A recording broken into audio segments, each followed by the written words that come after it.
Shout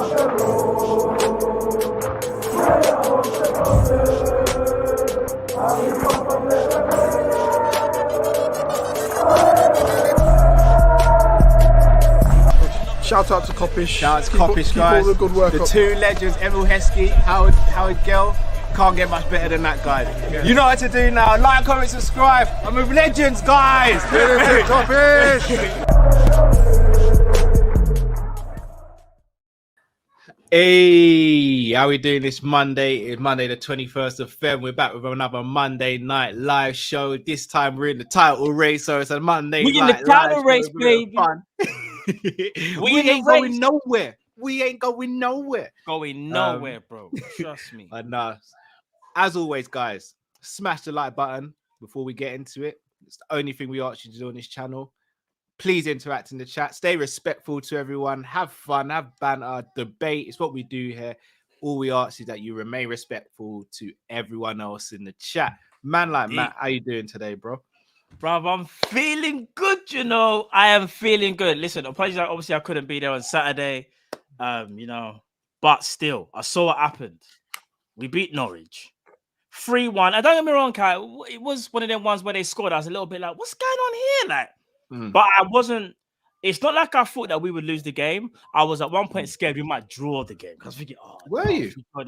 Yeah, because they stung us. But one thing I was quite surprised about, I don't know if you agree, maybe because we won at the game, but the crowd were getting on us a little bit when we went behind. So like it was a lot of pressure. So when they scored, I felt like every pass was very much like under the microscope, and we were rushing things a little bit. But then once we scored, I was like, we got this. Like it's one of them ones where I thought we should win it.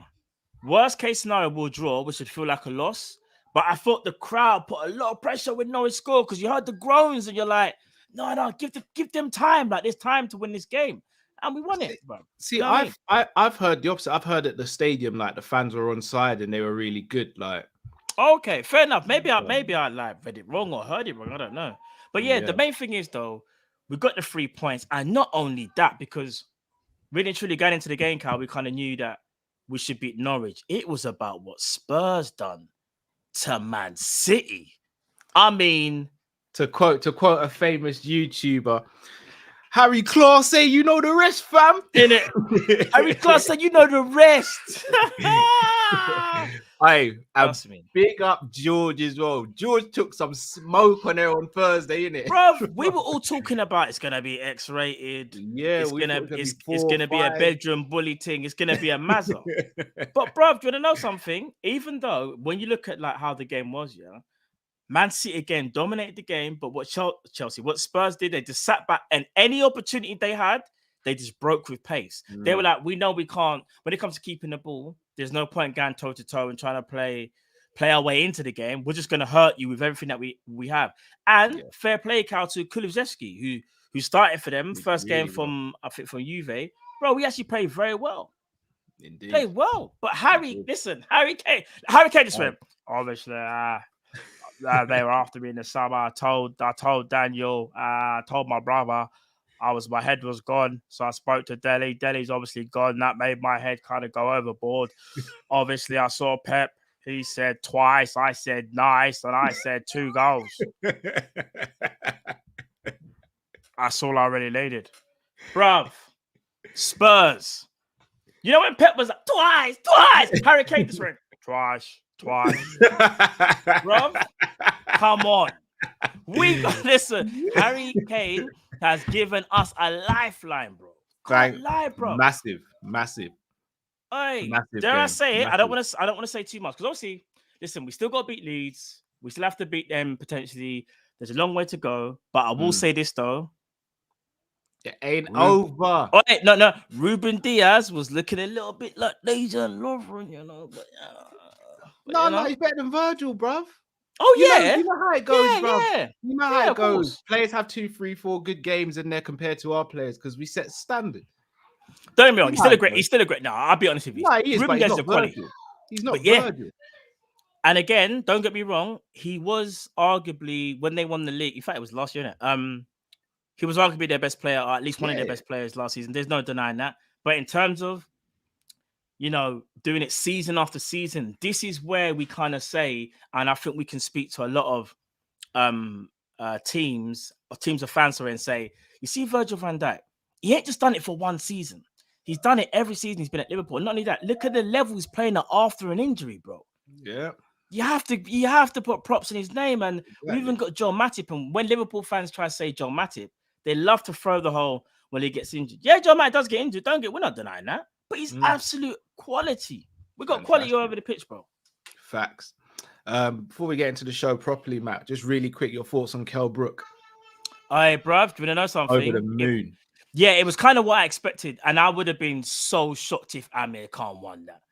Do you know what's quite sad, though, for me, though, Cap? No, I wouldn't say sad, 'cause I'm not a Khan fan like that. But did you see Khan's sort of like presser afterwards? He just looked like, I don't know whether he done it for the money, bro, because he mentioned straight after, he was like, Kells, I just didn't have the fight. I don't know if I still got the fight left in me. And he was talking about his training and stuff. But he was talking almost like, I had to take the fight. I had to get the bag. I knew I really weren't going to win. It was a bit like, bro, then why? To be honest, then he shouldn't have chatted all the way he chatted in the build-up. Then, like, there's levels to this. And he's lucky Kell Brook is humble. For real. But listen, if Kell Brook was like, had a different mentality, there would be no shaking of the hands after. There still would have been a little bit of bad blood, maybe. But you can tell, like, Amir Khan was really trying to be that villain. And he's never been a villain, bro. That's the thing as well. So you could kind of knew something was up, but fair play to Kell Brook. He was always going to win that, in my opinion. Another thing that happened over the weekend, Matt. Yeah. Pedro Neto is back. Do you know what? I didn't see. Rolled up. Did he score? He didn't. To be fair, he should have had a goal still. Oh, is it? Did he play well then when he came back? He still got it. He still got it. Okay. But I thought watch them highlights. He's the if guy. He still got it, bro. Listen, testament to him because he's been out for how long now? 10 months. Is it 10 months? 10 months, yeah. Do you know what, bro? Fair play to him. Yeah, and it I've just always sounds worried painful. about that. Yeah, I just hope that he gets up to speed and he has a good end to the rest of the season because he's a quality player, bro. I know why you like him. Like he's serious. He's absolutely serious. So he's a talent, bro. He's a talent, and I think he's the forgotten man as well. And I think I agree with Drift when Drift was talking about sort of the Grealish and Maddison comparisons. I think a lot of people were kind of leaning towards Grealish, even myself, because you're kind of forgetting what Maddison has done. And I'm not gonna lie, recency. There's been no talk of that. It's all been Rafinha. It's all been other players. Another player we'll speak about today. So fair play to him, bro. Fair play. Yeah, indeed. I'm seeing a couple of you guys saying he's injury prone and he's not that guy. It's one bad injury, guys. It's one injury that he's had, though. Yeah. And if you think he's not a baller, man, come on. Let's not forget what he was doing before the injury. It's quality, man. There's a reason why it was him and Rafinha. Why people were going back and forth on who we should get. Rafinha's obviously stayed injury free and he's fantastic, but let's not sleep on Neto either. Indeed. Quality player, bro. Quality. That leads us nicely onto our first topic, Matt. A player we're linked with quite heavily at the moment. Superstar from Ajax. Did someone say another Brazilian? Let's see. Hello.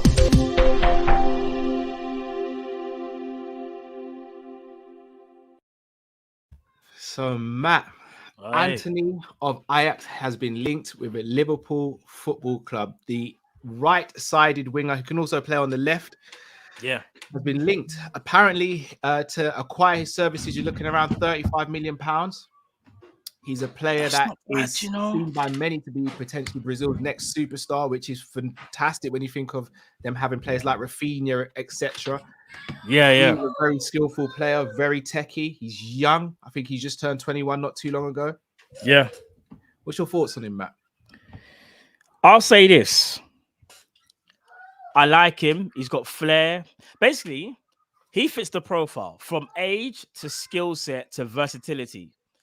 He is an absolute baller.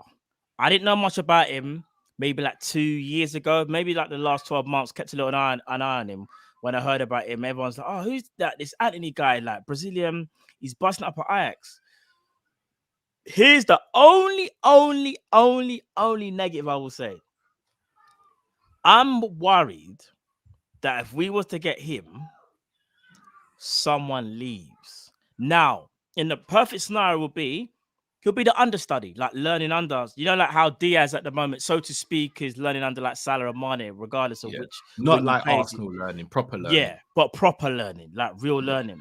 I'm worried if we get Antony, that says to me that someone might go, whether that's a Mane or a Salah. And I don't want to see that. But you know what, Kell? We have to be kind of realistic here. Even Man City will struggle to have that many forwards in their team and not one of them be unhappy. Like your Leroy Sané, who left. Like your Bernardo Silva, who wanted to leave before, but seems like he's settled down a bit. This is where the man management really comes into play. However, what this guy can offer, Cal, I can't even front from. He's an absolute problem. If he can adjust to the Premier League like how he plays in the Dutch league, bro, whoever gets him, if that's us, then boy. Well, that is always the conundrum, isn't it? Because again, Ziyech was doing similar things to what he's doing before he came. That's true. And Ziyech, you would say, hasn't lit the Premier League on fire. Recently, he looks like he's settled in, if I'm going to be honest. Yeah. Ziyech has settled in. Yes. Antony's probably more of a creator than a goal scorer as such. But again, he has got a very good eye for a goal. He's got superb technique. He's, as you said, fits the age profile as well. I think he's a very, very good player to look at. But what I've done, Matt, and again, I've not even kept you in a loop on this one because I wanted to get your natural reaction to it. Yeah. I've done a little comparison between him and some of the other players that we've been linked to. I like these I like these comparisons. Yeah. So, guys, I'm going to just bring up some stuff on the screen. So just bear with me a moment. And then we're really going to get into this for a little bit about Antony. Obviously, we know where Drift stands with Antony. Drift's a big fan of his as well. Yeah, massive fan of Antony. None of us here would be upset if we got him. In fact, we'd all be very, very happy. I'll be very happy. Very, very happy. He's an absolute talent. Crazy here talent, it is. bro. So what I've done is I've put in Antony, Jared Bowen, Rafinha, Moussa Diaby, and Tete of Shakhtar Donetsk. Yeah, So you know about Tete, Come on, man. You know I do this research. No, it's true. I should never be surprised. I'm not surprised. I'm not surprised. So let's just go through the the stuff here. So minutes played, Bowen comes out on top. Oh yeah, Bowen playing every week from. Pretty much, yeah. Rafinha should be higher than that, but even in the last game, no idea why Rafinha didn't start against Man United. Yeah, there's obviously something going on behind the scenes, in my opinion. Times subbed off though. Antony is the highest here, so he's not really finishing games. But again, that's not necessarily down to him. That could be down to the manager saying, "Right, the game's won. Get one of our best players off and let's rest him," which I'm all for. Yeah, agreed. Again, subbed off. Bowen's been subbed off 10 times. Rafinha's barely been subbed off, and neither has Tete. Moussa Diaby's been subbed off quite a bit. In terms of touches, this is where Antony kind of comes into his own. The only person who's had more touches is Rafinha. And again, it shows the quality of Antony because Antony's playing in a dominant team, whereas Rafinha's not playing in a dominant team in this season. So it shows Rafinha is taking or trying to take the game by the scruff of the neck, whereas Antony, a lot seems to go through him, which is very interesting. Yeah. Now, ball recoveries. Always thought it's important to look at this, considering we are a team that like to press and we like to try and win the ball high up the pitch. Jared Bowen comes out on top here. Yeah. I'm not... Do you know what? I always knew it'd be between him and Rafinha. I kind of... And again, remember, West Ham, the way how West Ham are playing right now, the easiest way to put it is like this. If Rafinha was where Bowen was, I reckon Rafinha would have better stats. I don't know about goal scoring. I still think that's a bit of an argument, but I think he'd be able to affect the game more. And the reason being is because the way how West Ham played compared to Leeds of this season, Leeds are very different this season compared to last season. Remember, last season they were mad, they were too aggressive for their own good. Yeah. Do you know what Agreed. I mean? Ball recoveries. So Jared Bowen, Rafinha, again, not far off that. Yeah. Antony's in third place. He's over Diaby in that one. Tete's kind of in the mud with his stats at the moment. I'm not going to lie. It's not looking promising for him. Although possession lost, it says 0 for him. So, and again, that must be a glitch, though. Yeah, must be because I don't watch the Ukraine league. No, do I? Said he's played 17 games, but only had 10 touches. I reckon the person who. Is it no. It's their Premier League. I'm looking at their Premier League. Oh, well, you know what? regardless, if Tete, you know what I'm going to say actually? Whoever, I'm trying to remember. I I'm don't guessing want to. the person doesn't really watch. Yeah, or the Whoever's behind person this who, isn't really watching Tete. yeah, whoever runs this site, blatantly, they just took an off day and just didn't upload the stats. There's no way in hell he's played 70 times and never lost the ball. That's madness. We're talking like Not Iniesta even level. Ronaldinho was doing that, or Messi, Yeah. or Or R9. Zidane. You know what I Yeah. mean? A possession lost, 290 for Antony. Bowen and Rafinha again are the highest here. Rafinha Yeah. doesn't surprise me as much here because he's a risk taker. Plus, He is. he's not really having the players to aim for as well. So sometimes Yeah. possession lost isn't necessarily playing the bad pass; it's the player receiving it, not getting on the end of it, etc. So, Agreed. but again, it is quite high, and Antony's isn't. Now goals. Now, Antony is actually lowest on this list. But do you want to know what though? It's not Look far, at the non-penalty goals. One sec, guy. Look at the Alright. non-penalty goals though. So there we 7. go. But then look So- at Bowen. So non-penalty goals, still 8 for Bowen, 7 for Antony, 6 for Rafinha. He's got 3 penalties this season, 10 for Diaby, and 8 for Tete. Goals from outside the box. Again, another thing we wanted to look at because we always That's speak about interesting. players not shooting from outside the box. Yeah. Antony comes out on top alongside Rafinha for this one as well. But again, what do we expect our inside forwards to do? Get in the box and try and get on the end of crosses. Headers. The only 2 registering headed goals here is Bowen and Tete. And Tete. Another thing I'm not we're gonna asking lie, for- Bowen's looking like a machine out here. I'm not saying anything about Bowen, Matt. I'm not Nah, saying he's a word. just a stats man. I don't care. He's just a stats man. I'm not having saying it. No, a I'm word. joking. I'm joking. Bowen's Direct good. free kicks. Only Rafinha has been able to register a direct free kick. However, you think Yeah. if he was in a better team getting better chances from direct free kicks, he may have more than that. Yeah. Agreed. Conversion rate. Again, Tete, I think Tete's stats are in the mud. I might just remove Tete from this. Yeah. There's no way. You're telling me, man, just don't miss. Because Tete's Nah. coming across like some regen on Football Manager Innit? at the moment. Yeah, fam. Some fake player. Again, the shot Even though he's accuracy. sick, though. Conversion rate. Musa Diaby comes out on top here. He's high on there. It You know? is. Diaby's clear. It's not even Very close. Antony's actually the lowest on this. Shot accuracy, again, Antony is the second lowest. But again, it's Diaby who comes out on top and Bowen in second. Passes completed, though, is where Antony comes into his own. Yeah. 801. That is mad. But that also, again, Possession-based you have team, to look though, at the team he's in. He's in the most Yeah. dominant team, so he's expected to make most passes, but he still laps these guys by quite a distance. It's not But even passing close. accuracy is still sick as well. We have to give that Exactly. as So well. he's not just passing for the sake of it, he's passing with a purpose. Crosses attempted now. This is where it's very different in terms of you see the style of play. Yeah. Antony, it seems as though crosses sometimes, dribbles sometimes, shoots sometimes. Bowen seems like he crosses a hell of a lot, which probably wouldn't work in our system with our fullbacks. Agreed. He's more because if you're an inside forward and you're crossing the ball a lot, we need you to be in the box, which suggests to me that unless he changes his way of playing, he might all take away. It sounds silly, but it might become a bit too systematic, a bit too predictable. Although he has got a good right foot, though. But I just think you want your inside forward to just get into that sort of striker position inside the pocket, so to speak. Space. So yeah, the half space. Yeah, why am I delaying it? It's the half space. Rafinha has also crossed quite a lot as well, though. So he has. Musa Diaby barely crosses, it seems like. He direct, bro. However, crossing accuracy, Musa Diaby's second. But again, that's not a fair reflection because he's barely crossing. Whereas Antony is crossing more and he's still got better accuracy as well. Yeah. Set piece taking from corners. Bowen again and Rafinha, they're well and above. It seems as though Musa Diaby and Antony barely take corners.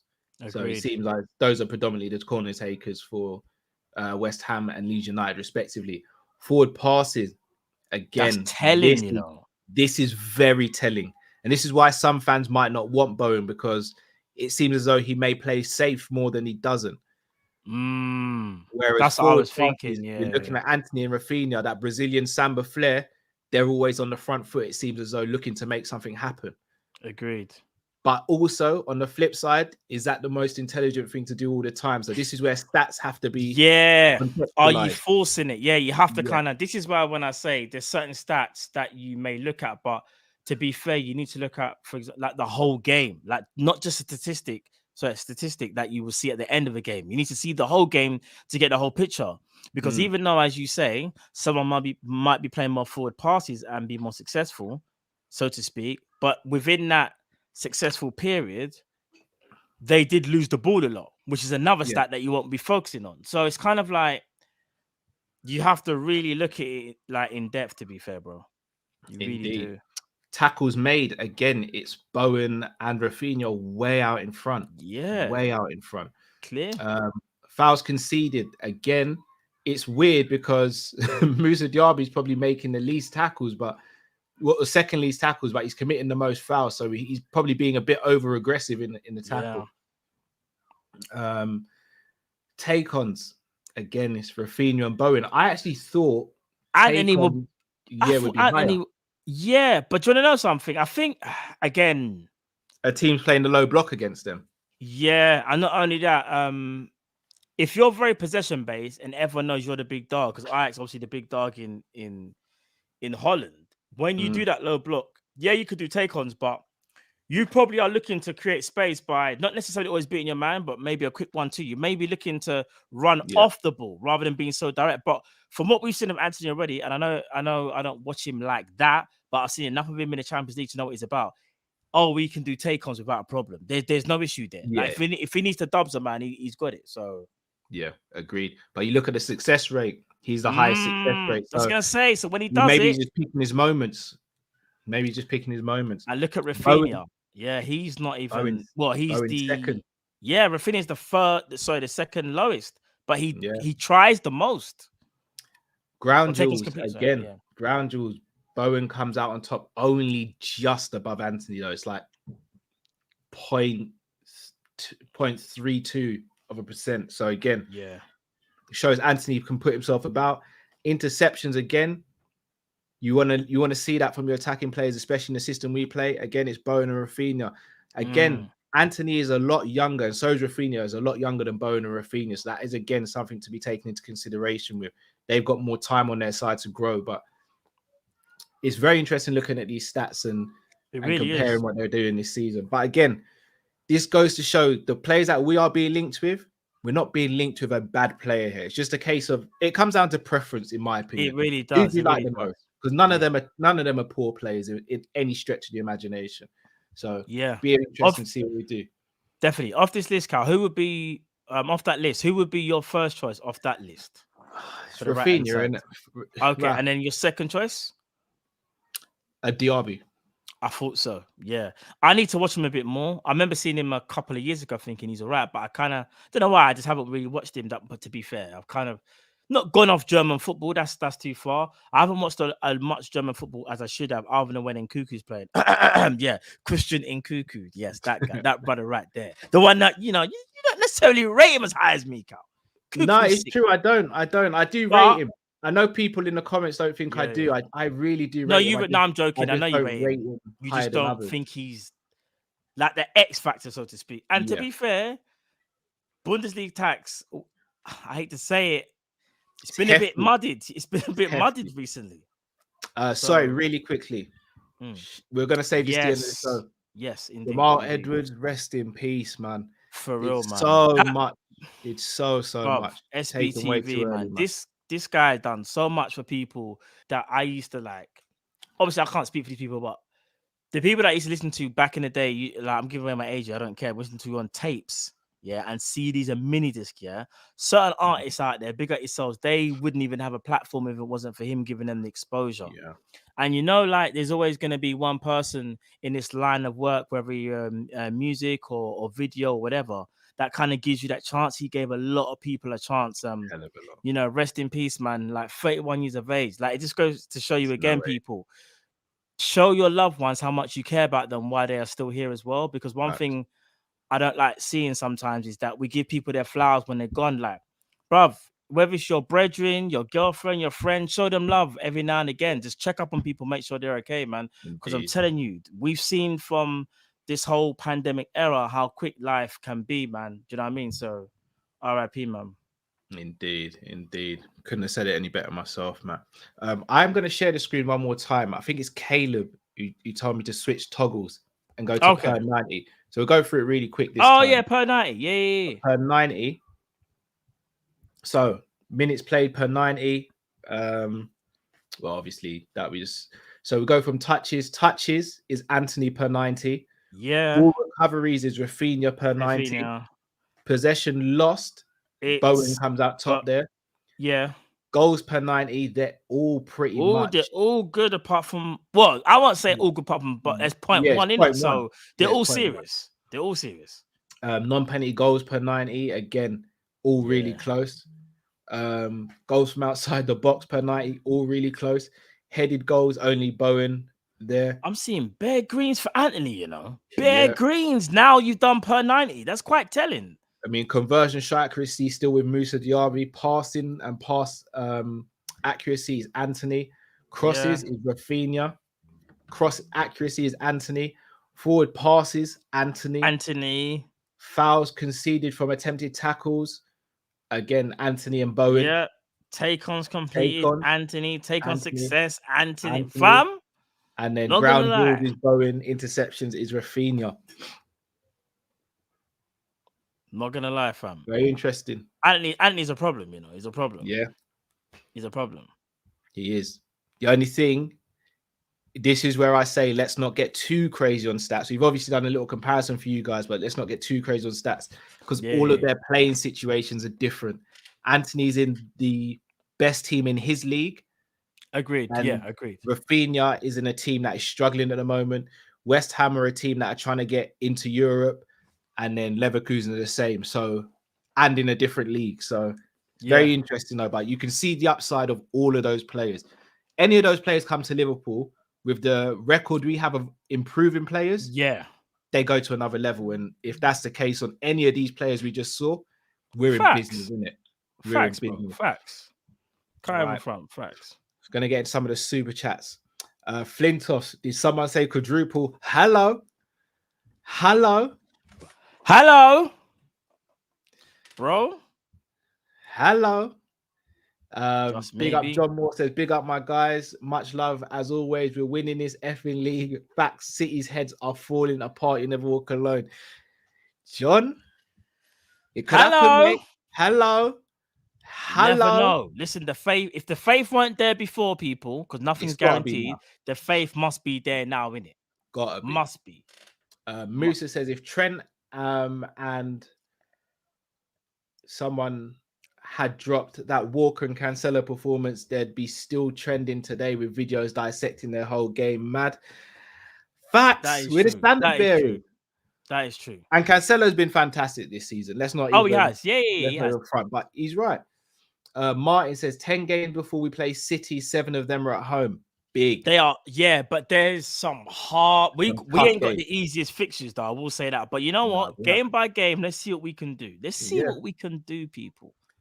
Shout out to Adam Noon and also Kai's for your birthday. Going to drop the beat for you both. Happy birthday to you both. Happy birthday, guys. Enjoy the day. Let me drop the beat for you guys.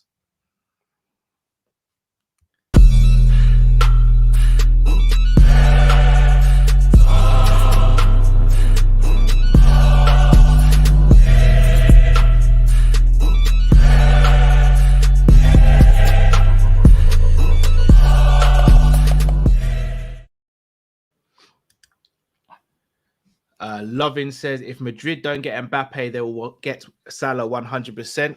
We'll get into that. Oh, that could be. Yeah. We get into that. We'll get into that. Johanna says would be interested in me doing a chart over the average for every player this season and have it feature on the Monday Night Live. If yes, I'll DM you on Twitter. Yeah, go for it, bro. That'll be kind of interesting still. Would appreciate that. Thank you. Vince. Antony, one of the most exciting players in 3 years. Yeah, I think he's one of the most exciting players now, to be honest. Yeah. El Lad said Antony already balling for Brazil. He is indeed. Him and Rafinha. Rahil says, watch the inside training Rondo. Cheeks be aching. Have you seen a Matip Matip's at it again. No, I ain't seen it. I won't give it What? away, but Matip's at it again, basically. Swear down. I'm not gonna lie to you. Matip's my second favorite Liverpool player now. He's certified. I need to watch that. I need to watch that still. He's actually the man. James says replacing some of our aging star players shouldn't be feared.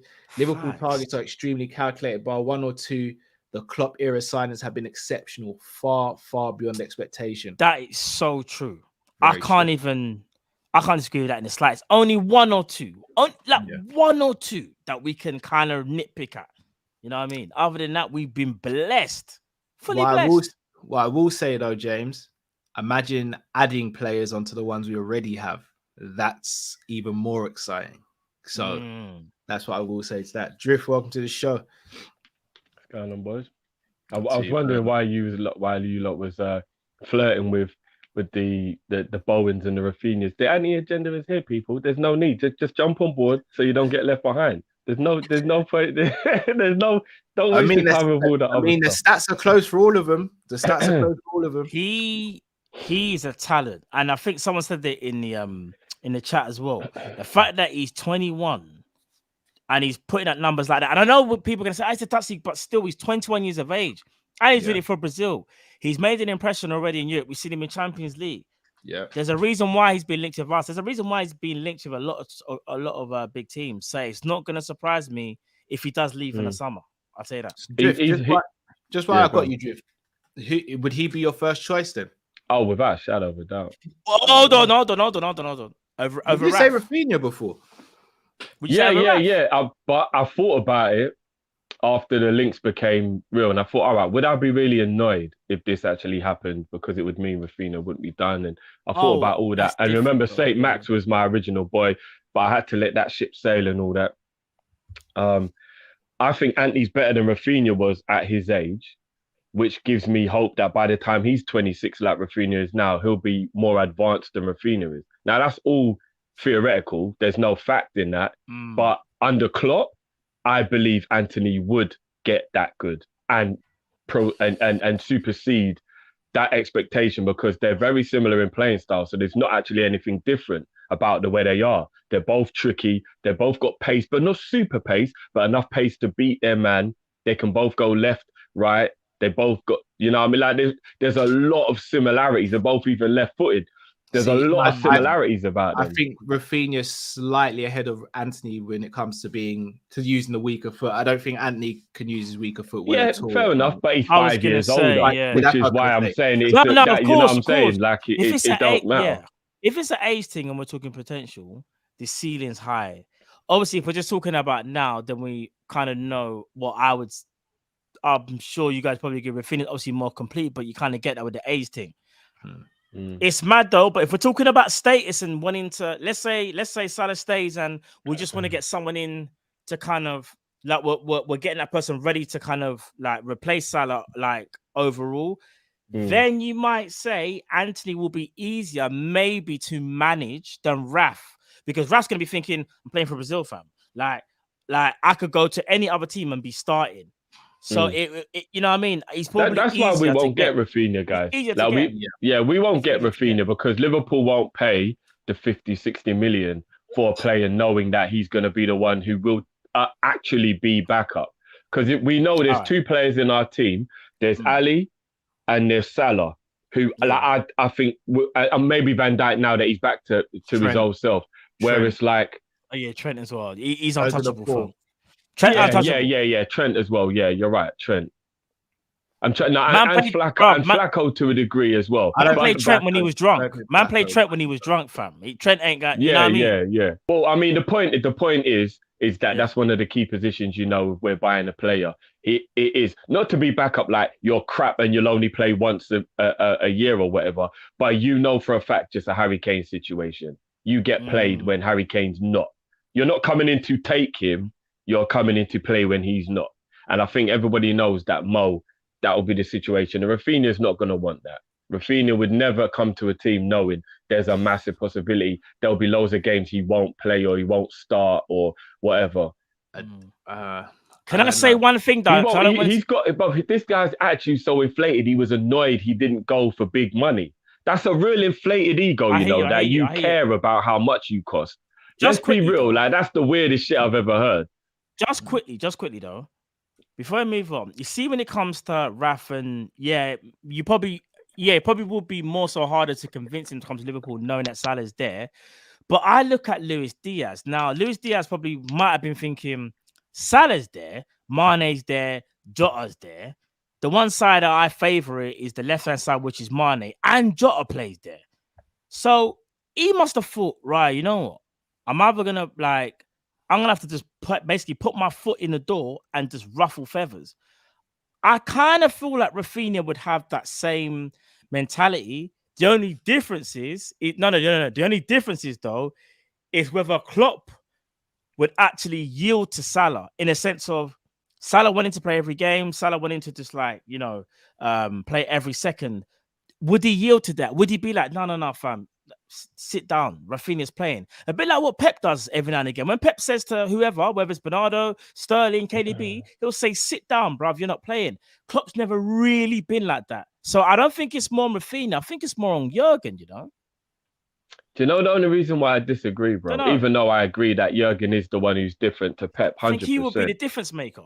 But the reason I think that this situation wouldn't matter, bro, is when you actually think about the way Rafinha is in terms, and I have no issue with him believing in himself and all that. That's fine. I don't have an issue with that. But that type of attitude is a type of attitude that I know that Klopp doesn't really like because there's still an element of selfishness within it. Like if you're bothered about how much you cost, that means you've got that Ronaldo kind of thing where like you just want to make sure everybody knows you're the man kind of thing. And I don't think Klopp likes that. And with the Diaz and the Jota thing, you're right.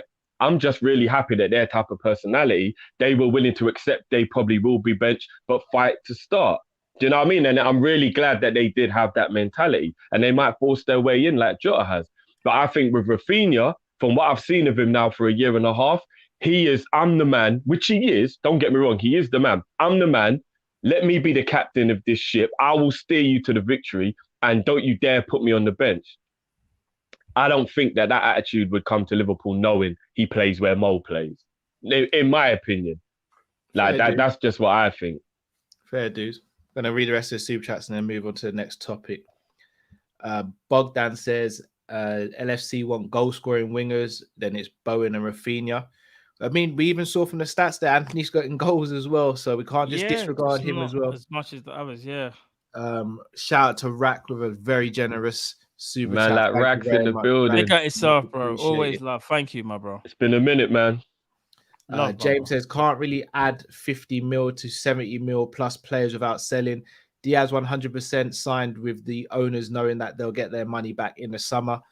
Let's hope not, James. Let's hope not. Let's just hope there was money left over from previous, I don't know, or shirts or something. I don't know. Yeah, and if we do, let's hope it's players who we're okay with them moving on. Ronaldinho says, anyone see Lever this weekend? 2 disgusting tap-ins, LOL. Average goal per game, 3.18 in the Farmers League. Did y'all get my email? Need to settle this debate. I've not checked the emails. We will settle. We did. Yeah, we got it, bro. And we'll so that we can like set up the show we're gonna do where we do that discussion. Yeah.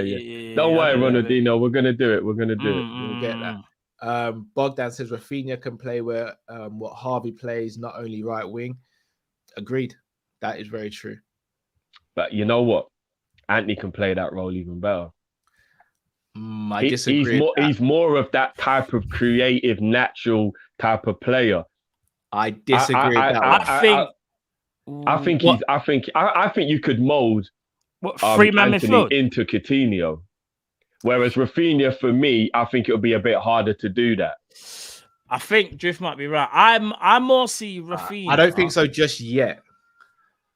Plus he's younger, so he's got more room to be molded as well. Yeah, if you had to pick 2, but again, I don't want that to spoil what he does. And what he does is outside that flat. Although I kind of agree with Drifter, I think if you're gonna just say you have to pick one of them two to play with Fabinho and Thiago, I would rather Antony playing in that third midfield role rather than Rafinha. I think Rafinha for me he's more of a winger. He's more of that Di Maria. Remember I said he's like a Di Maria / like Mahrez. That's who I say Rafinha's like. Yeah, and plus, I think we actually are meant to pronounce it Antony. And if we're supposed to do Antony, then that kind of plays into what happened at the weekend. Antonio, Antonio, Antonio, Antonio. Hey, shout out man like Conte, bro. Hey, don't even get me started on that. Ash says, watch Dortmund and Leipzig games back to back, and it reaffirmed what I already knew. Bellingham is made for us, and then Cuckoo's Bobby's successor. The Haaland and Mbappe thing ain't our style, let's be honest. Did somebody say in Cuckoo? Can I ask you a quick question before, based off of that super chat? Even though the big superstar names would feel amazing, because it would be like a massive statement of how much our team is getting to that point where we're just absolutely on another planet. So if we got a Haaland in or a Lewandowski or an Mbappe, it would be that feeling of like, right, we're about to dominate, but it would all be theoretical, right? Because we don't know if it actually happened, but theoretically, you'd be like, we're about to just duppy up this thing, especially if they got Cal Haaland or they got Matt Mbappe. I know the source wouldn't be like, these lot would just be like on another planet, of the gas. But after getting Diaz, as long as we make sure that we keep everybody we have and renew the contracts with everyone we have, in my opinion, getting Antony would actually be better than getting Haaland, because I think the harmony in the way the team would be is also important. And I can imagine an Mbappe or a Haaland bringing all that attention and it becoming about them, not being that good for the team. Klopp doesn't really like that type of vibe, which is why I also don't think we'd ever go and get one of those hype players. So if you said to me that our front line was Diaz and Mane, Antony and Mo, and Bobby and Jota, bro, I think we take over everything with that front six, if I'm being completely honest with you. Like, I think we'll be unstoppable. Like, I genuinely do. Like, that would be the best front six in world football for me. So I don't necessarily think we need these Haalands and Mbappes, We just need the backup or the replacement for Mo to be of Antony level. And I think we'll be fine, Like, I genuinely, and now we've got Diaz for the other flank. I really do. I think we'll be fine, boys. Yeah, fair dude. I will say this just quickly. You definitely changed your tone in terms of what we need, and I'll tell you why. Remember when Diaz. Exactly, and you want to know why? Because remember when you were like, I think we all went in a rant, but I remember you especially going, what was it? You were like, I'm sick and tired of us always getting the player that's gonna be great. I want the player that's gonna be great. And now look what FSG have done. They got you Diaz. Yeah, but Diaz isn't going to be great. Diaz is great, though, man. That's what I'm saying. What I'm saying, pimping ain't easy. Pimping ain't easy. All I'm saying is this: you're not even wrong for saying what you were saying. But what's so mad is that I think we were probably worried. First of all, Michael Edwards, we're worried about what our club is actually doing in terms of going forward. But I think from that Luis Diaz transfer, it says to me still, even if he's not world class, he's going to be. And we just got to trust our club. No matter who they buy, fam. We just got to trust them. Their success rate is probably like 85%. Let's be real. Other than... But listen, I can't... Even though there's still a lot of stuff that I agree with Cal on that does annoy me about FSG, and I'm not FSG in, I've got to that point now, though, where I have to be a human being, and I can't be ignorant and just have agendas for the sake of having agendas and whatnot. Every player they buy, I wanted.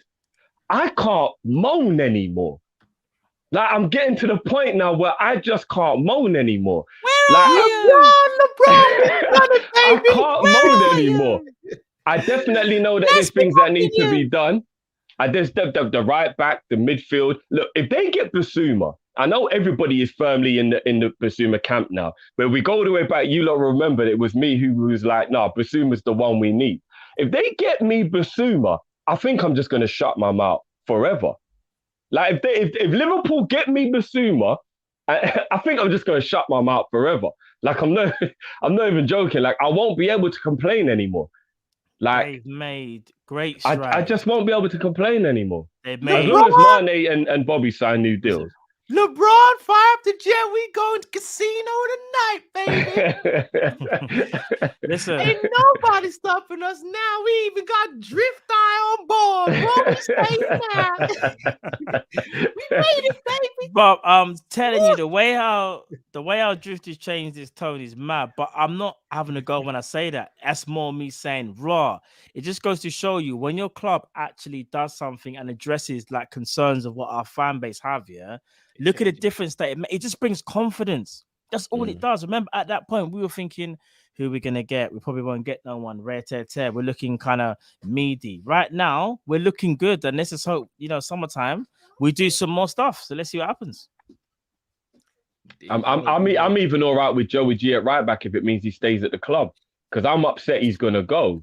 But I'm thinking, right, if we make him right back, and that means that he stays at the club. We'll talk about that. You're doing the most. Now. Yeah, because we If don't he's really... fourth choice centre back and he's back up right back, I'm all right with that.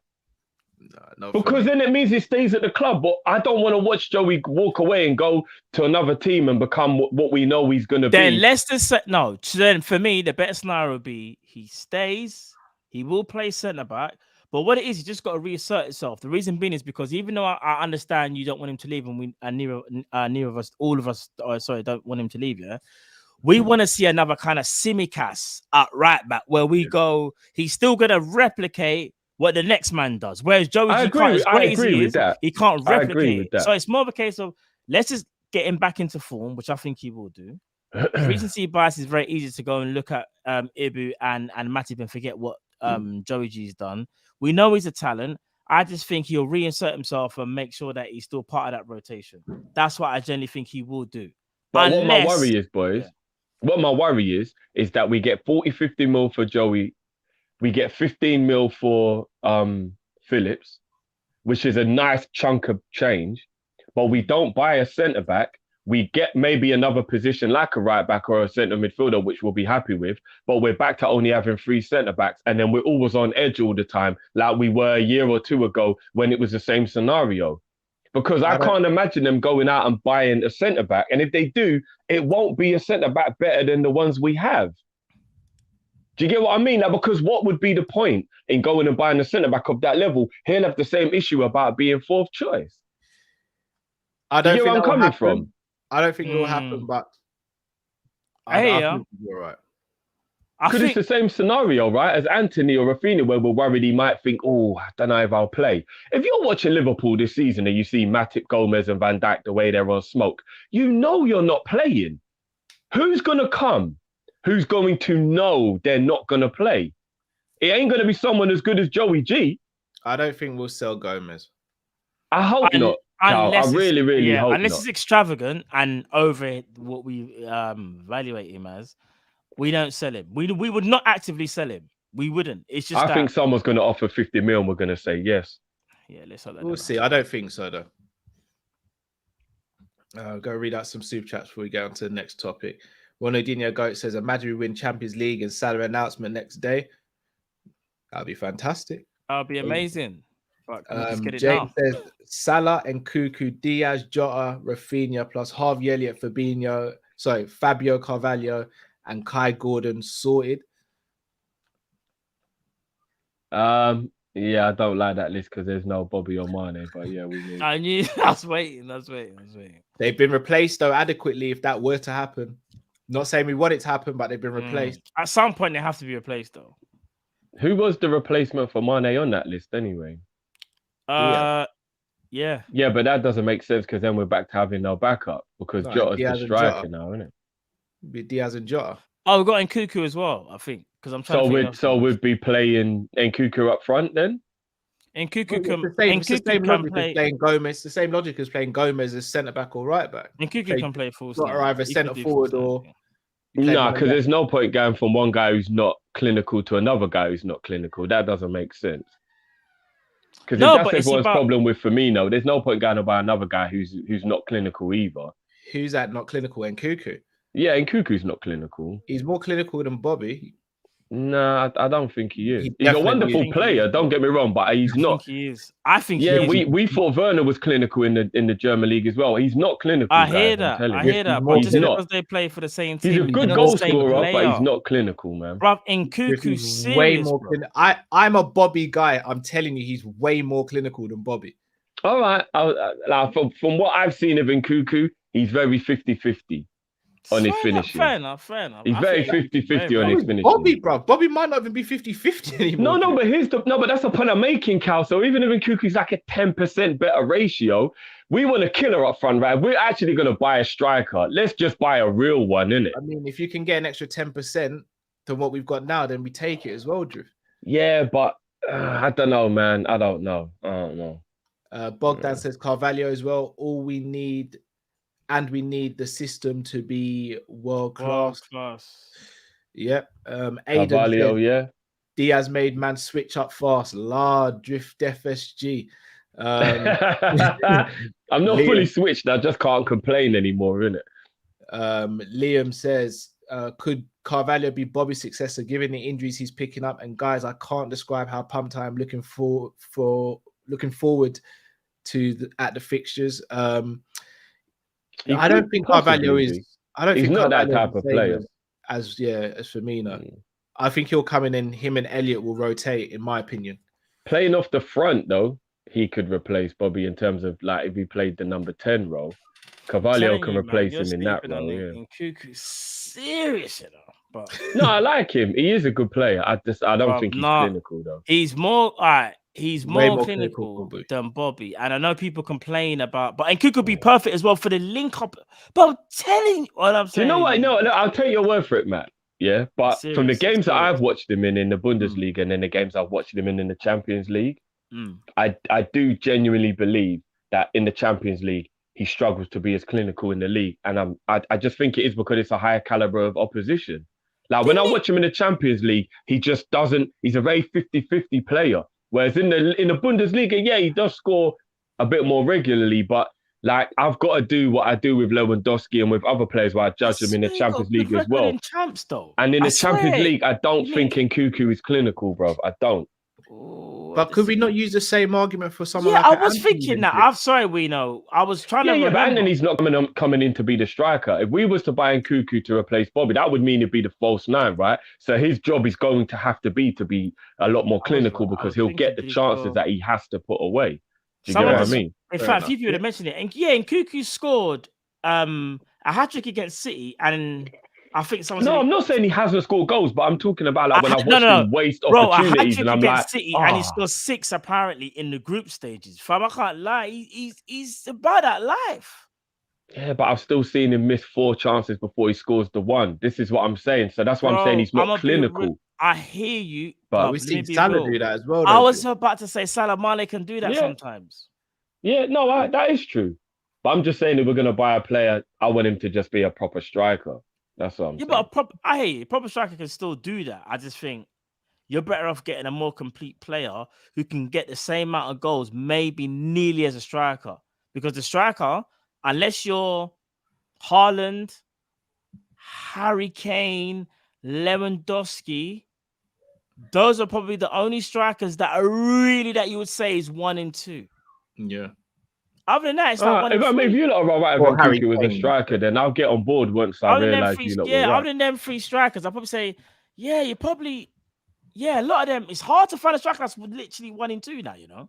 That's why I'm all right with it being Jota and we just buy another winger instead. Zabiri can do that. Go on. Big questions. Are we fans or supporters? How some man supporting the club but burning FSG, support of blood clot thing from top to bottom. We move. Zaviri, I support Liverpool, not the owners. That's what I'd say to that one. If the owners are on board with what we need and what we do, then I'm on board with them. Musa, Shuameni or Basuma, they both can cover the 6 and 8. They are a few years apart. Or would you rather get Bellingham and have Hendo as a 6 and keep Ox and Naby? I'd rather bring in Bellingham and have Henderson as the backup 6. I'd rather get Basuma. You got a I love final word, Basuma. man? I love Basuma, but Bellingham, I think would be better as an 8, which is why if Hendel's going to play the 6, I'd rather Bellingham. Bellingham defense has got a lot to learn though. I'm kind of Yeah, I get that. But then do we need him to be defending if we've got the pivot of Fabinho and Thiago? If The he's thing He playing wouldn't in really need to be defending, would he? but then he's playing in the 10 then. But if you're playing him as an 8, then he would need to learn the defensive Well, game. he's just playing left-sided 8 because we don't really play a 10. I'm really torn with this one because I rate Tchouameni and Basuma highly, you know. But Yeah, no, they are done. I think I will probably give edge to Bellingham only because even though I understand where Carl's coming from in terms of his defensive responsibility would need to be upped dramatically. From an attacking point, I think he would offer something a bit different from what we have at the moment. 100%. So I will He's go a goal scorer Bellingham, midfielder, isn't it? but it's a close one, and I'll probably go Basuma. It'll be that one and the Basuma one, even though Tchouameni's sick though. Actually, no, I tell you what, I take it back. Because I know Carvalho's coming, Carvalho can play that role that Bellingham can play, so I'll take Basuma instead.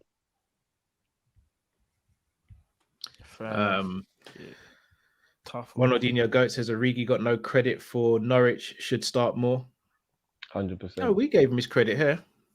No, I think he means with Klopp. Okay. Oh, he come off the bench. Dean says, all our gents, people sleeping on our depth up front. Any front three combination we bring in now is deadly. We just need a killer passer in midfield. Well, we've got Thiago. Probably need one more killer passer in midfield. I mean, Keita can do that as well, to be fair. I think we're all right. For the first time in a while. I don't remember the last time I saw Keita doing that type of passing like what he was doing last season. He needs to get back to that, to be fair. Agreed. James says, do you really think Bobby, declining age and injury prone, adds more than Nkunku? 35 goals plus assists. So 35 goals and assists in 33 games, or is it purely sentimental? No, I know Nkunku can add more than Firmino can. My point was, if you're going to replace Firmino, just replace him with an actual striker. Don't go and do another false 9. That was the point I was making. Nkunku's a good player. I've got absolutely no issue with that's who Liverpool signed. I would just rather we bought an out-and-out striker if we're going to replace Bobby. That's just me. All right. Let's move on to topics then, guys. Let's move on to the next one.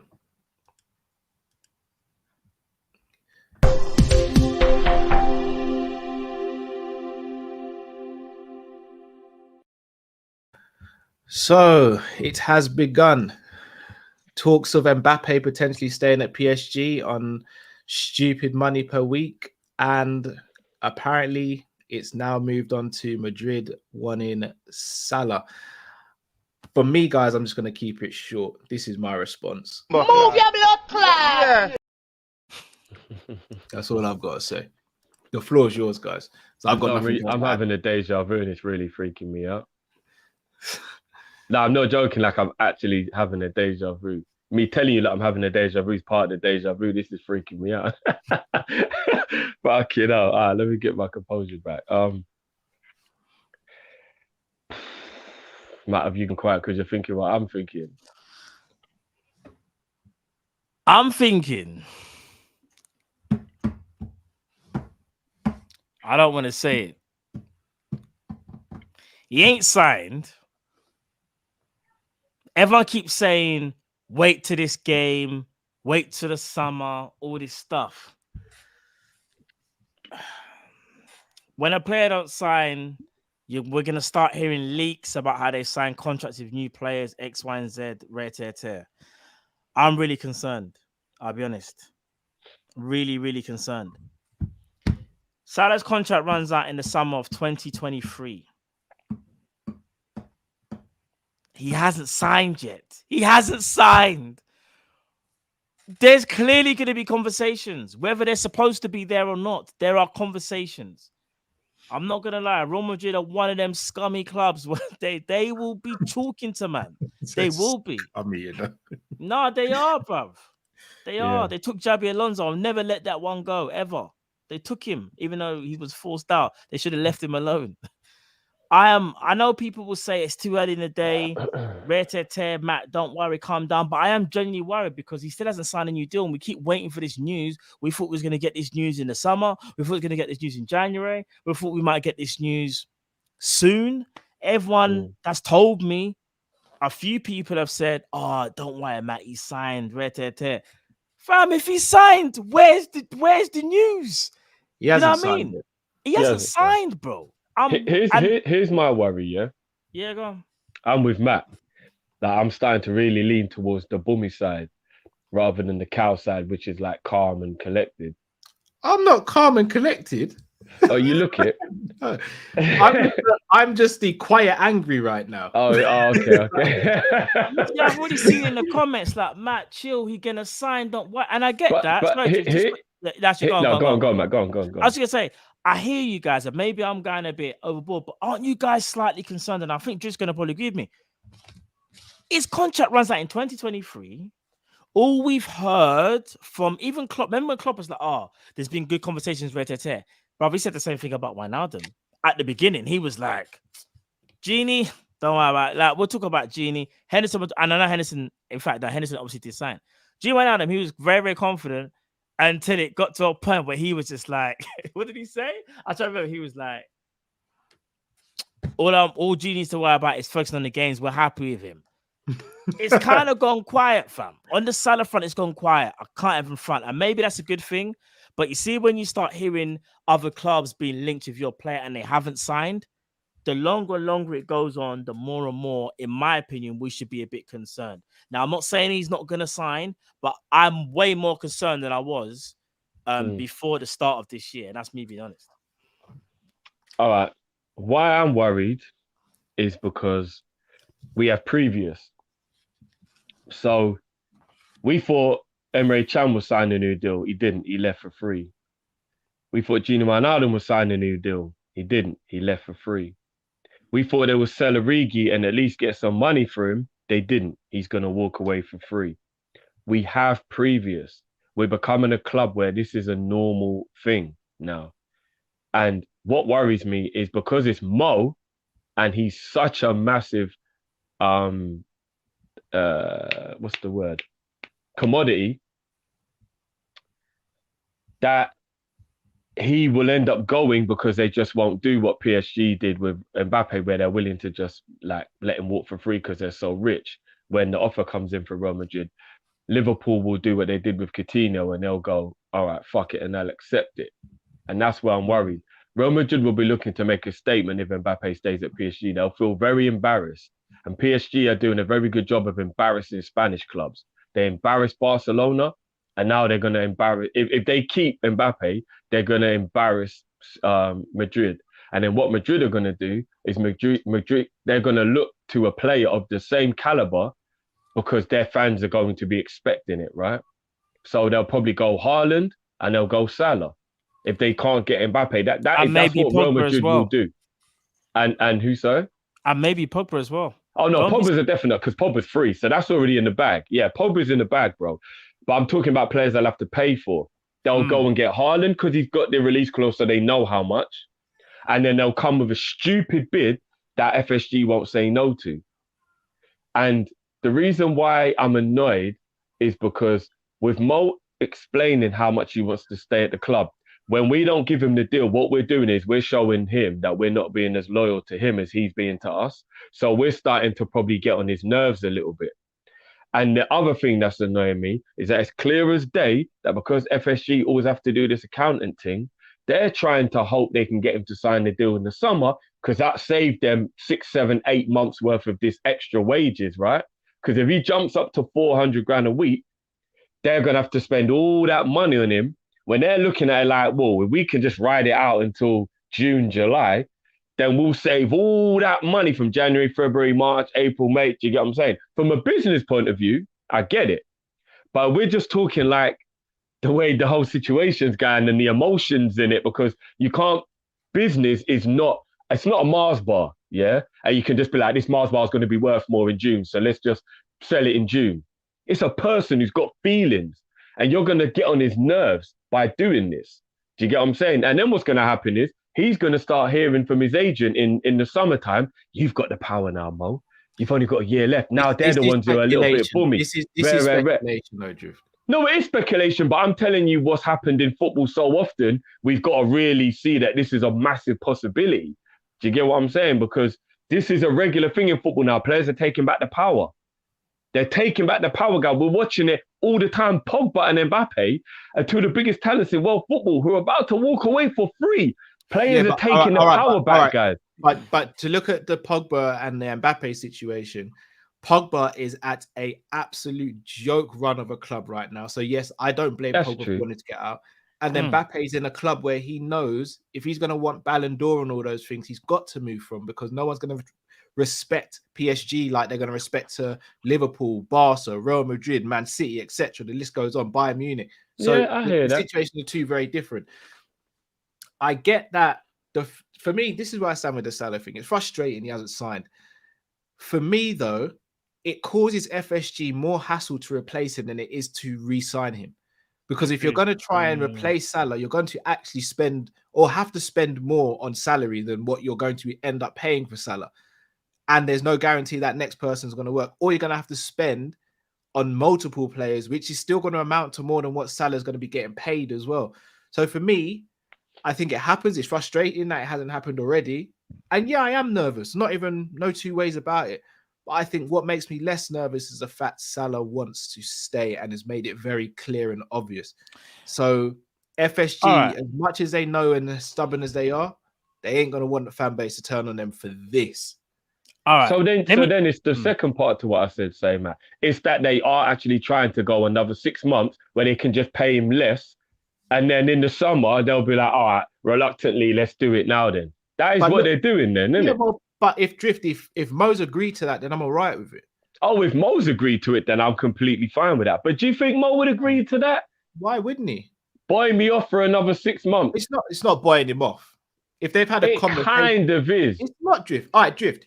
If I say to you, let's say, for example, we're all getting £100 each, and someone says to us, you know what, Drift, from June or July, I'm going to start upping it to £200. I know you want the extra 100 now, but just hold on for a little bit. In June, July, we're going to give you the extra 100. You're not going to turn around and be like, no, you're buying me off. You're having a sit-down conversation. They've explained their side, and you've agreed on it. And then if June or July comes and you don't get it, then by all means you kick off.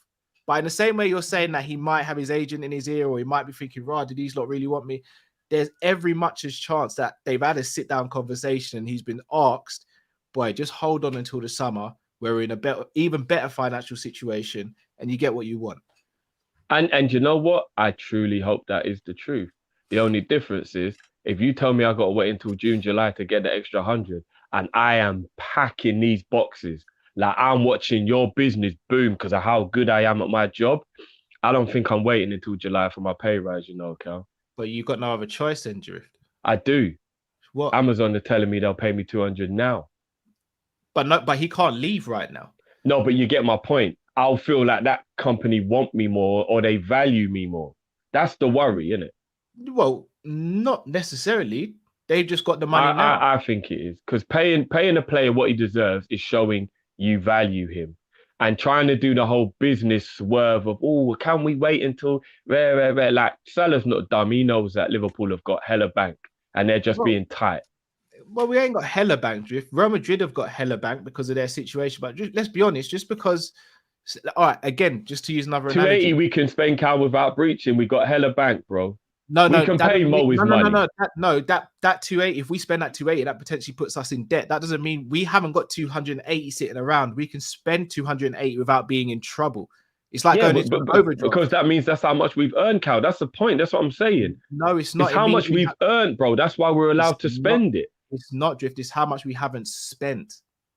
Yeah, compared to our income, Cal. That's what I'm saying. That's the point. It means that we've had enough income that is how much we can spend without any breach of financial fair play. So that means all that money's come into the club, bro. We've got money, bro.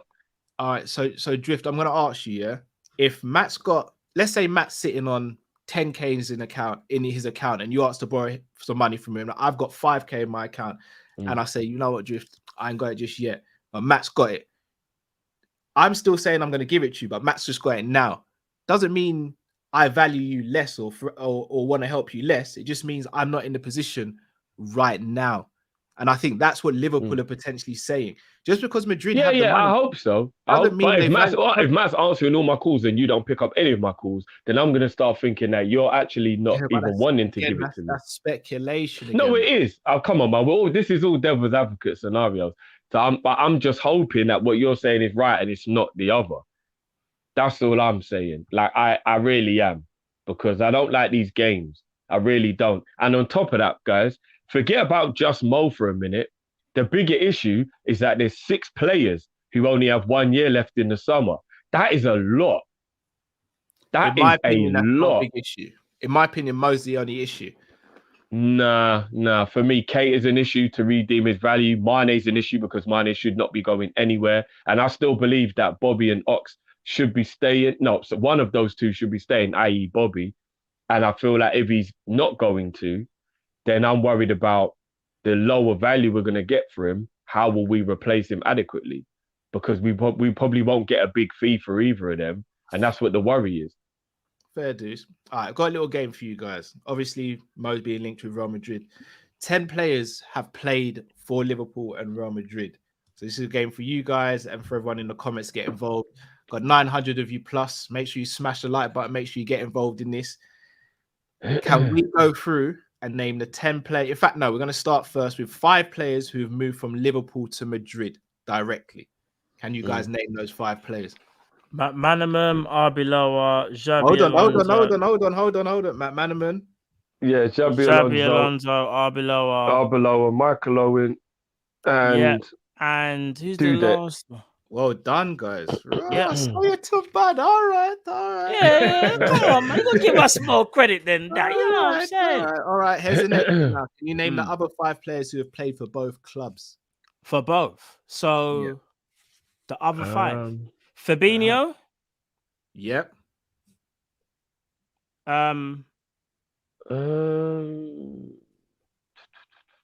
Morientes. Yeah. Oh, yeah. Yeah, that's a good shout, Matt. Good shout. Couple of you guys in the comments are on point as well. I'm not looking at the comments, hence I'm looking up. Oh, yeah. So Anelka, I just saw one. Yeah, Anelka. I'm trying to really think about cheating and look at comments. Is there 2 more? There's 2 more. So I said Morientes and Nelka. He was part of the Michael Owen deal. Oh, Nunes. Oh, Nunes. Yeah, and one. Of course. one more. Yeah, I did forget. One more. A player that came under Brendan Rodgers, never hit the heights that we thought he would. Played out position. Played for Klopp. I'm not looking, so I don't want to. What? Yeah, hold on. Play for Brendan Played Rodgers. as a 10 for us, but really and truly should have played as a deep line. Flipping. Oh, Sahin. Sahin. Yeah. So 10 players have moved between Liverpool. Well, I've played for Liverpool and Real Madrid. Hopefully, Mo isn't the 11th, and we keep our number 11. But you know what? Till he signs that contract, there will always be that little bit of doubt. But I remain positive. Going to read super chats before we get into the next topic. Zubiri says, whether we give the stepdad a chance or not, he's still smashing the love of our life. Only rated, man, for shiny toys is kind of low with the claws.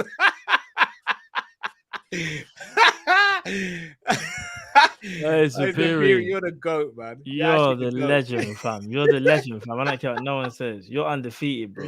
You know what? I just had baby boy in my head there, you know. Zubiri, you're actually the GOAT. It's official. My days. I don't know if Basuma is the guy. Shuameni for me. Fair enough. A lot of people champion him still. Yeah. He's good, though. He's good. I rate him. Loving says Salah and Mbappe, one team would monopolize the next 5 years, potentially. Well, both of them being in the same team, that would be disgusting. If they're in the same team, then my goodness. One on each flank. Yeah, bro. Mad. Whoever's playing in midfield against that team is just doing shuttle runs from one side of the pitch to the other. So much ground to cover. That's just madness. Especially if they've got a De Bruyne or a Thiago just dictating the play in the middle. Yeah, it'd be done. Dean says, long way to go to 2023. He's never going to go for free. Also, Salah is smart enough. He knows then noting there's nothing. He knows there's nothing for him at Madrid. We need to chill. We don't think he'll go for free, bro. We don't think he'll go for free. We think they'll cash in on him. That's what the worry is. Cash him in the summer. They won't let him go for free. No, 100%. Get him go for free. Mo Salah go for free. No, that won't happen. Good gracious. Liam said, unfortunately, until he puts pen to paper, we have to fear the worst and just live in the moment each game he plays.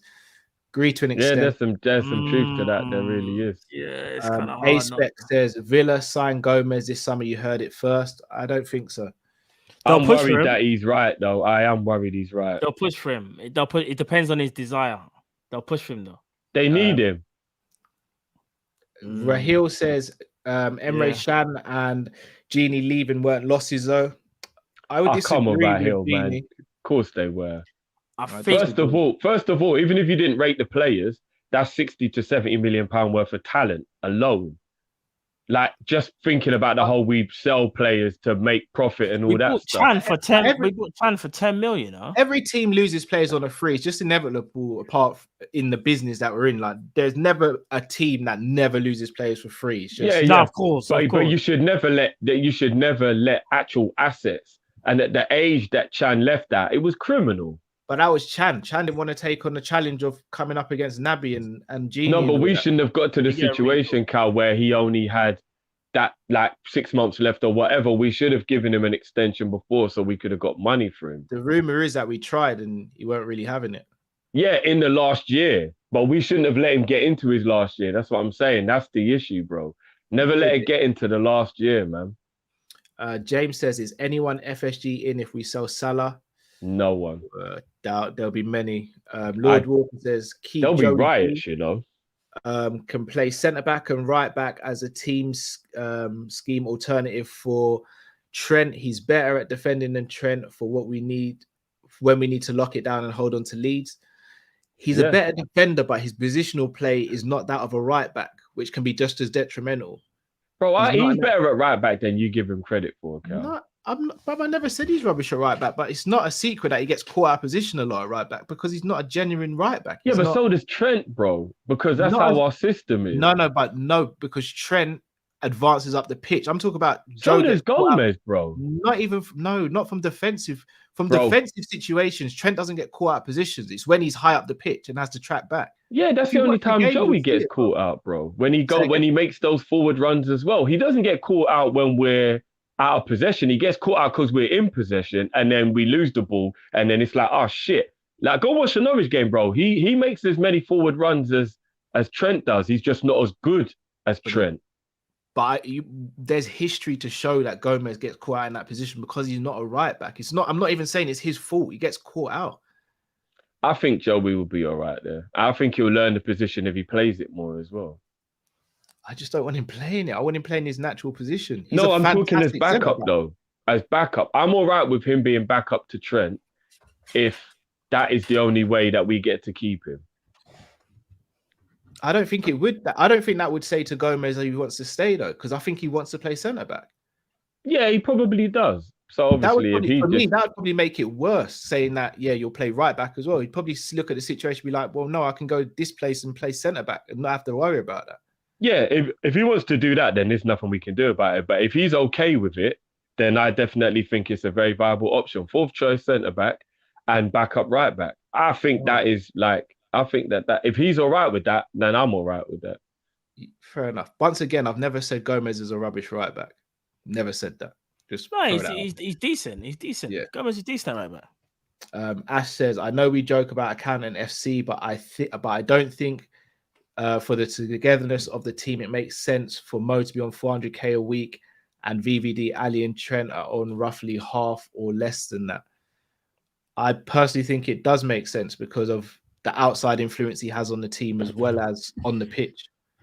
Yeah, and I kind of also feel like as well that we would always run into that scenario if we was to ever get a player that was really, really good over the years, and then you kind of feel like they deserve to be paid in a certain bracket, but we would never pay them that because we're too worried about the teammates. Now, I understand people all worried about this Liverpool union that will just, appear and everyone will get mad, but I'm sure at the same time, yes, you'll get heads that will be like, bro, he's getting that much, but you'd also have to have the understanding of what he symbolizes for Liverpool and what he's done, his body of work.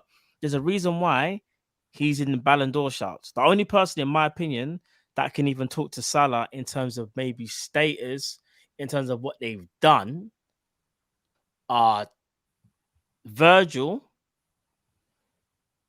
and Trent, maybe. And then I'll probably say that. And then you got Mane in the afters. But I think Salah kind of is a big standout to the point where you can't ignore. You can't ignore and say, don't give him the money.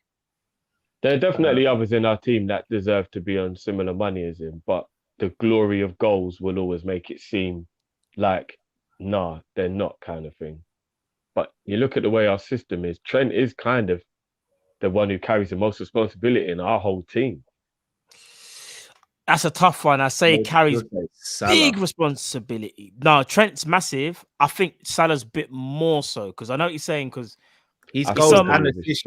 Yeah, I was going to say his goals and assists. Trent, it's a hard one. I still believe Trent is the one who carries the most responsibility in our team. Ooh, I don't know, because Salah does. He carries a lot, but for me, it's Salah. Yeah, I think he's still Salah, because Salah gets goals, assists, fair enough, chance creation. Don't get me wrong, I'm not talking about what they actually do. I'm talking about the way our system is set up. Trent carries the most responsibility in our team. He does. Well, I mean, for me anyway. It's tough. It's tough. That's the reason why the kid's tripping up 20 assists a season and shit. Jamrock says LFC will have huge losses in 2020 and 2021. Yeah, I think everyone will, though, Jamrock. I don't know. For me, I'm not saying you're saying this, but that wouldn't be an excuse for Liverpool to sell him. Aiden says, Drift acts like FSG are like fans like us. They're not. Oh no, we know that. It's part of the reason this might be the first time you've ever watched us, but if it is, big up yourself, smash that like button and subscribe, bro. There is no way you can tell me that I'm the one who thinks they're like us. I have literally sat here and told these mofos to show love, because I don't see no love from them, and there ain't no way that they care about the club. Like, guys, I'm just saying, I'm not going to moan anymore because they're buying all the players I want.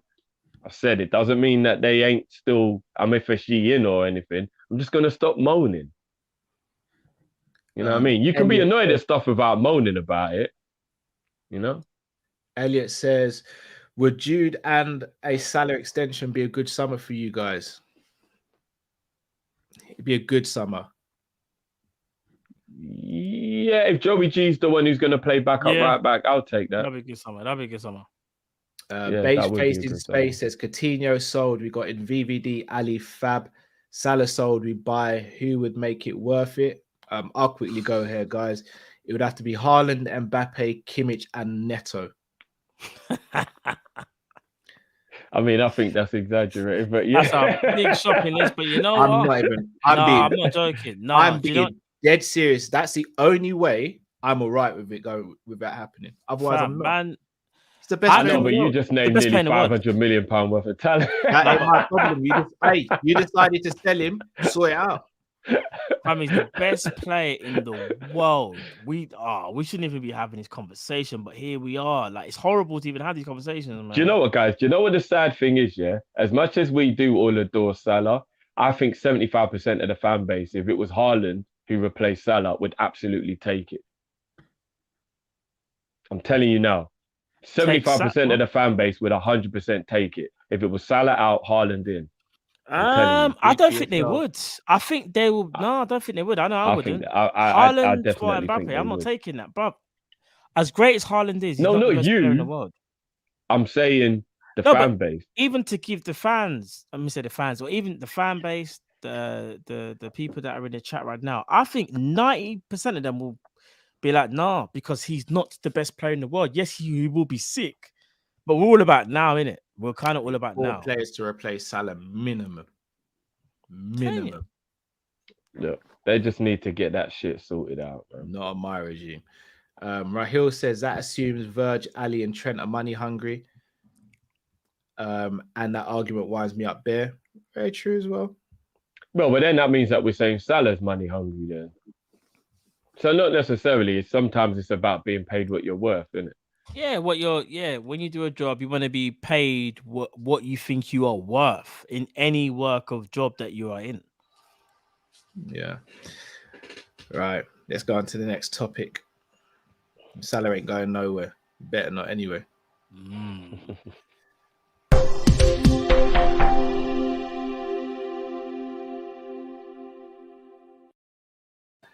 Antonio.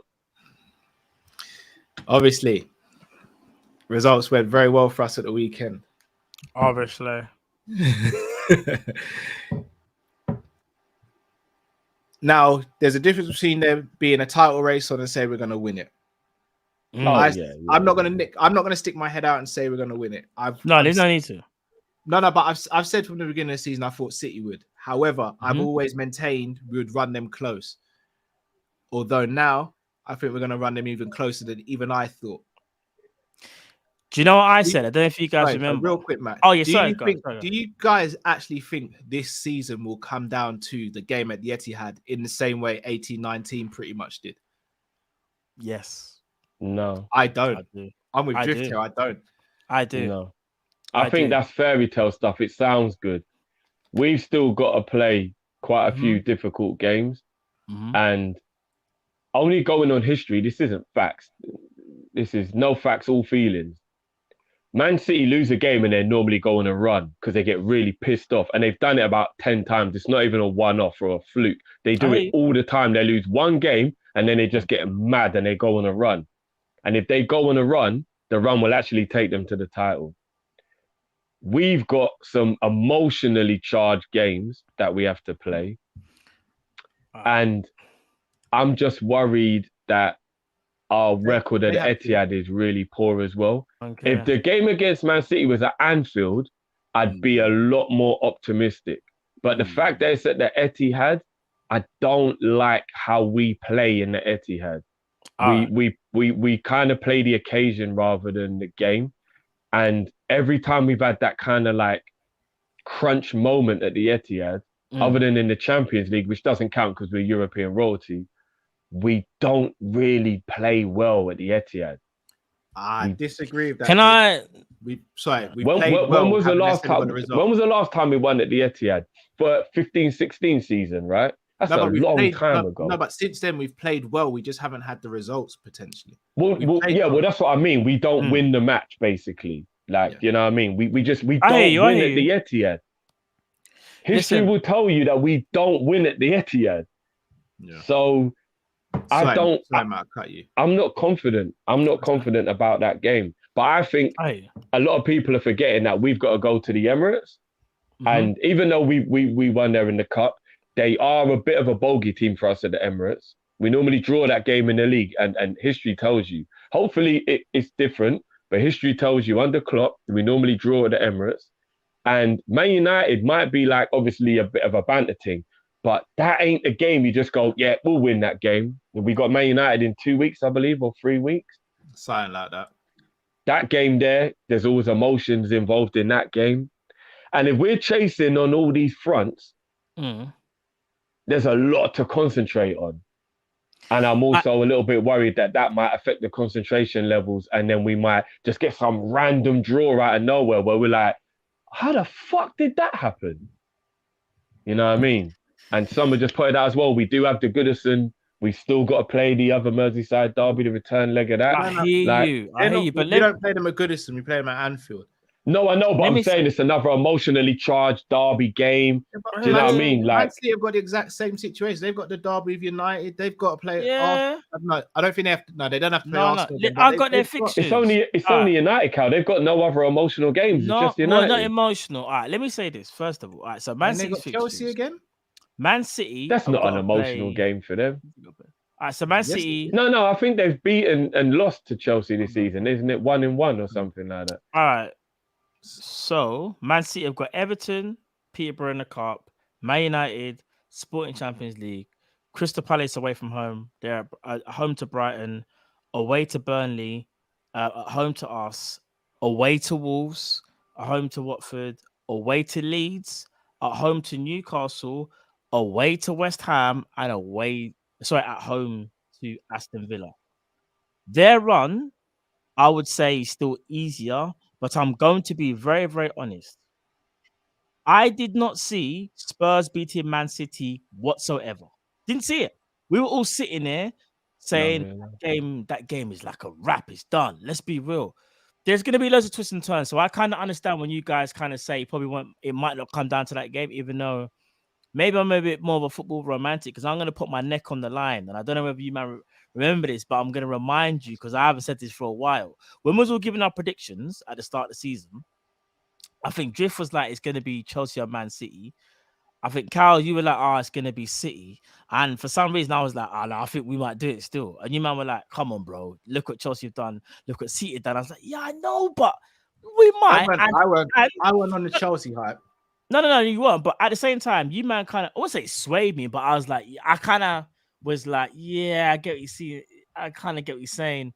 We probably won't. But I always had that kind of glimmer that we could do something.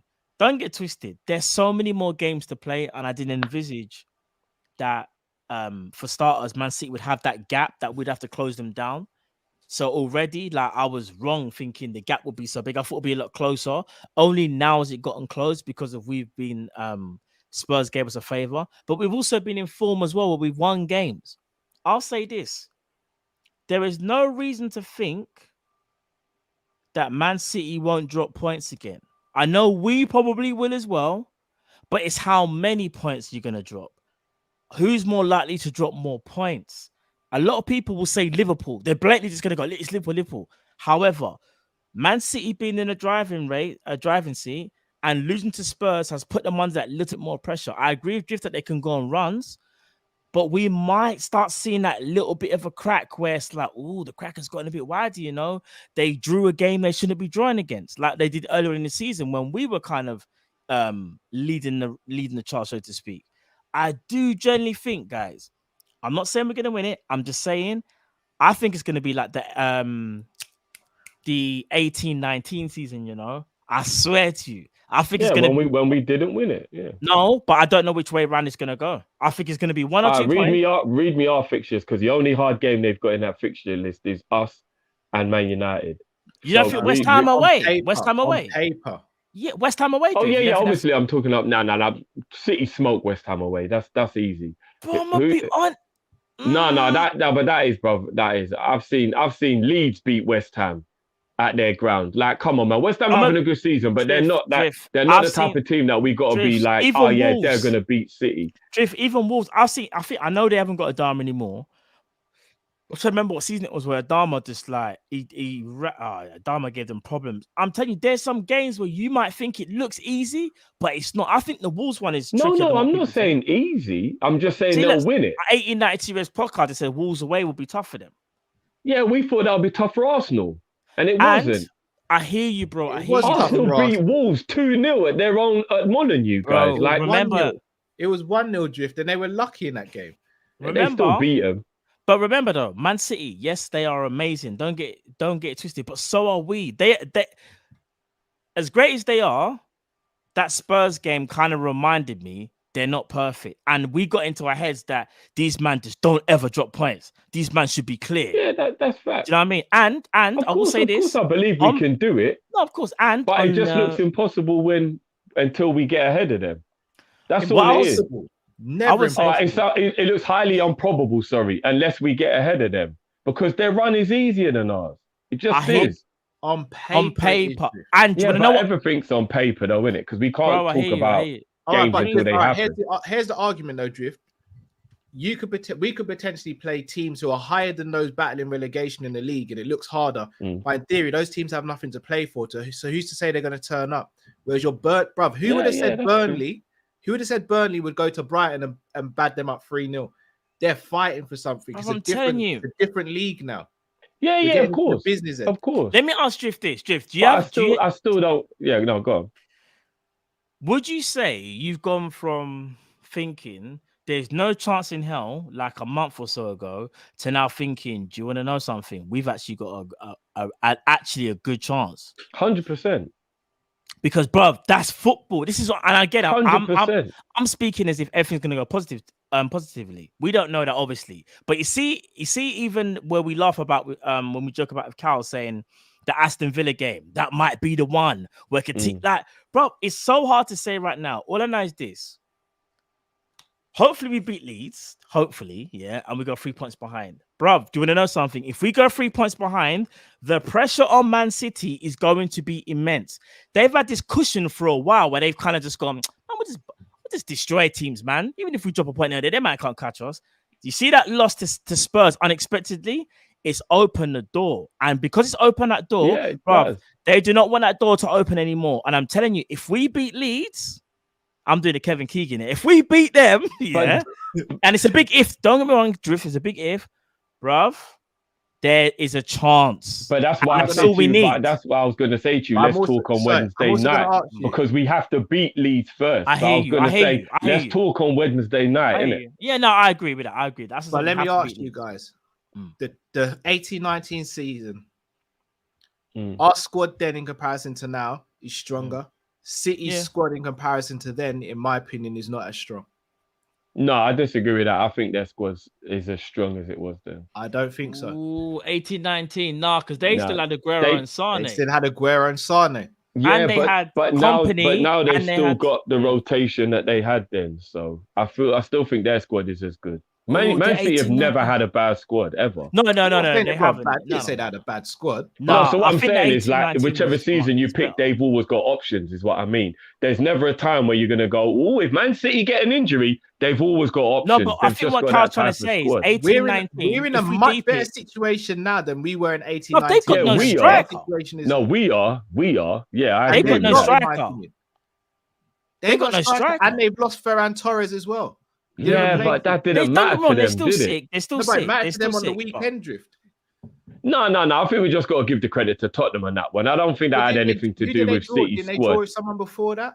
Because they would have had to drop points. It's not just one game against Tottenham. Yeah, they drew with Southampton. Yeah, and even that, remember, we all thought they were going to destroy We thought they were going to palm up Southampton. Yeah, but guys, we can't say that the striker issue is bothering them when they've had the lead all year without one. Do you want to know what? I will say this. It's not necessarily that it's bothering them, but in certain ways, it's slightly hampering them. Because you see the game against Southampton where they drew. If they have a killer up front, I reckon they score. You see the game against Spurs where they had so much possession. They needed someone just to be like, I'm going to grab you a goal. I need to grab you. So even though it's not in the grand scheme of things, it's the tight games. In theory, you lot are right, but we can't just act like that's fact. Do you get what I mean? Like we can't just act like that because they don't have a striker. What we are saying, I'm predicting, because it wasn't like there was an opportunity that somebody missed, and you go, that was Harry Kane. He would have scored that. Like they didn't actually create like an open chance against. I'll tell you why though. Do you get what I'm saying? Because as much as they have the ball, they do lack that focal point. So even though they've got amazing creators, they need that guy to gamble. You know, when they spam in the crosses, how we joke about how KDB is spamming and Cancelo spamming. They need someone to get on the end. And remember, even Jesus is out as well, injured. I'm not going to lie to you. This is the perfect time to apply pressure. I'm glad we won our game. I'm glad they lost their game. 100%. If we beat Leeds, the pressure is on them. And let's see if they can handle 100%. It. Let's see if they can handle the pressure. Like I said, boys, I believe that there is a massive possibility we can win the league, 100%. But I'm just not going to get carried away just yet because I'm worried about the Etihad game.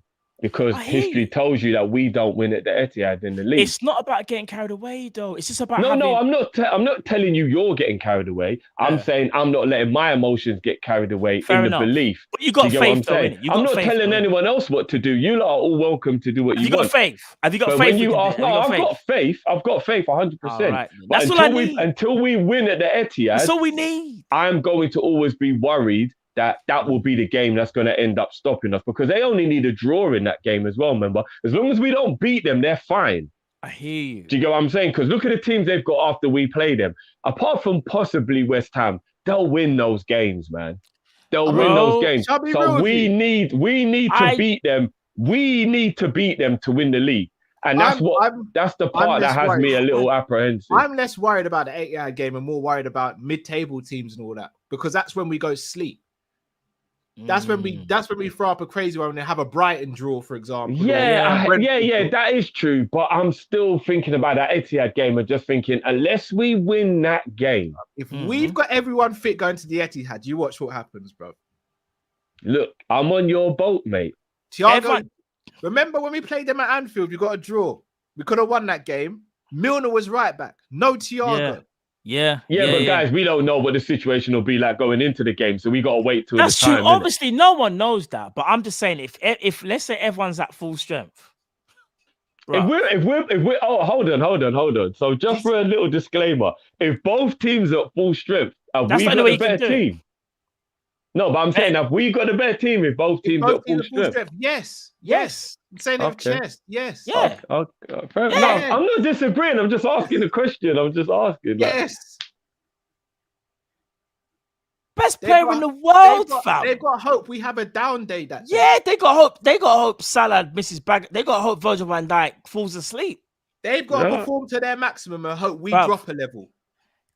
Pep said it best. I think they asked him, like, who can stop you? I think he's in the Champions League. He was like, Liverpool. They're pinning at us. They're pinning. Look, you lot are getting into my head. I hear what you lot are saying. I'm saying is this: we're not getting carried away. I don't think the fan base is getting carried away. I just think what it is now, the door has opened ever so slightly where it's just been locked. Every man's looking for a padlock. You know, we can't find the key. Everyone's searching around in the basement. Shout out Klopp's basement, yeah, where everyone's looking for that padlock. Then someone found it and found the key, turned it, then realized on the other side there's another lock. But you want to know something? At least we've budged it just that little bit. Now all we got to do is hope someone on the other side opens that lock. That might sound a bit over-convoluted, but you know what happens, isn't it? That's what it is. But as we stand, if we're being realistic as it stands, because anything can happen. But if we're being realistic, the only teams that we really know can do any problems is West Ham and Man United, isn't it? Like if we're just going to be realistic and not do the whole fantasy and anything can happen and try and actually put some realism. Crystal Palace at home as well. Nah, I don't Palace think can cause them problems. Palace at home are a problem. We know this. Yeah. Now, if Palace show up against anybody, they'll cause you problems. Yeah, I hear that, but like Palace didn't even bloody beat Watford at the weekend. I'm just saying, that's how it works, Drift. That's how it works. Yes, he had. They were both. That's how it works. That is exactly how it works, you know. Palace will lose to Brighton or lose to whoever. They are a little bit of a City bogey team, I'll admit that. But I still wouldn't put Crystal Palace in the list of teams that we know can like get a result. Let me ask you this. Last game of the season, do you believe... Let me ask Drift this. First of all, do you believe in Steven Gerrard? Even though his results ain't even been that amazing, but I was just about to say I'm rapidly losing hope in Steven Gerrard. Bruv, do you want to know something? Do you know why I'm not losing? Do you know why I'm not? No. Are you losing hope in Coutinho? A little bit. Oh. The man have been quiet on that still again. I ain't been quiet. Quiet over the weekend. A little bit. Aston Villa. It ain't no plain sailing for Villa. I'm not gonna lie. They're a bad patch. I hope it's a patch, Matt. But ain't it 3-4 games without a win now? It's kind of peak still. All I'm saying is this. Last game of the season, I swear to you, this is how football can be a madness at times. It could be Aston Villa won 2 games in 6. They'll play City. They're the odds-on favourites, and there's just a mazza. And I'm not saying it's going to be Coutinho. I'm just saying football's a bit crazy like that. Until it's officially over, man's never giving up. Like I'm saying. No, I'm not giving up. Put me in that sleeper hole. I'm not giving up. I'm not tapping. I ain't tapping. I'm not tapping.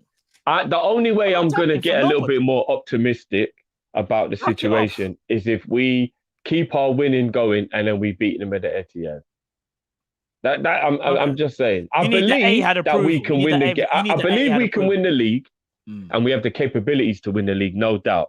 But I'm not going to start getting on the I think it's going to happen until I get a bit closer to the end. Because in 13-14, I did that to myself, and I really don't need that feeling again. In 18-19, I did that to myself, and I really don't need that type of feeling again. So I'm just saying, I'm going to stay a bit calmer on this one, chilled. I'm quietly optimistic and I'm quietly excited and I like what I'm seeing, and the capabilities of our squad are definitely there. But I need to watch one or two more chinks in Man City's armour before I believe that they are cracking. I don't think one defeat in God knows how many games we can really look at a crowd. We can banter them and it's funny and it's all cool. But one loss in like 12 games or whatever it is, I can't really say that's a chink in the armour just yet. But all I'm saying is that we had a similar sort of one loss in certain amount of games, and everyone said there was chinks in ours. After the Leicester defeat, everyone was because like, we got the done. injury issues. everyone was like, it's over. It's After done. the This is Leicester what I'm game, saying. I said We the gotta league's not give each over, other but it's going to credit. be mad hard. And I got ripped for it. One, the reason why everyone talks about losing or drawing is because us in City are setting such a high standard. So it doesn't even need to be a chink in the armor. It just needs to be a drop result here or there. We don't need them to go on a bad run. We do our thing. It's a different story. Yeah, of course.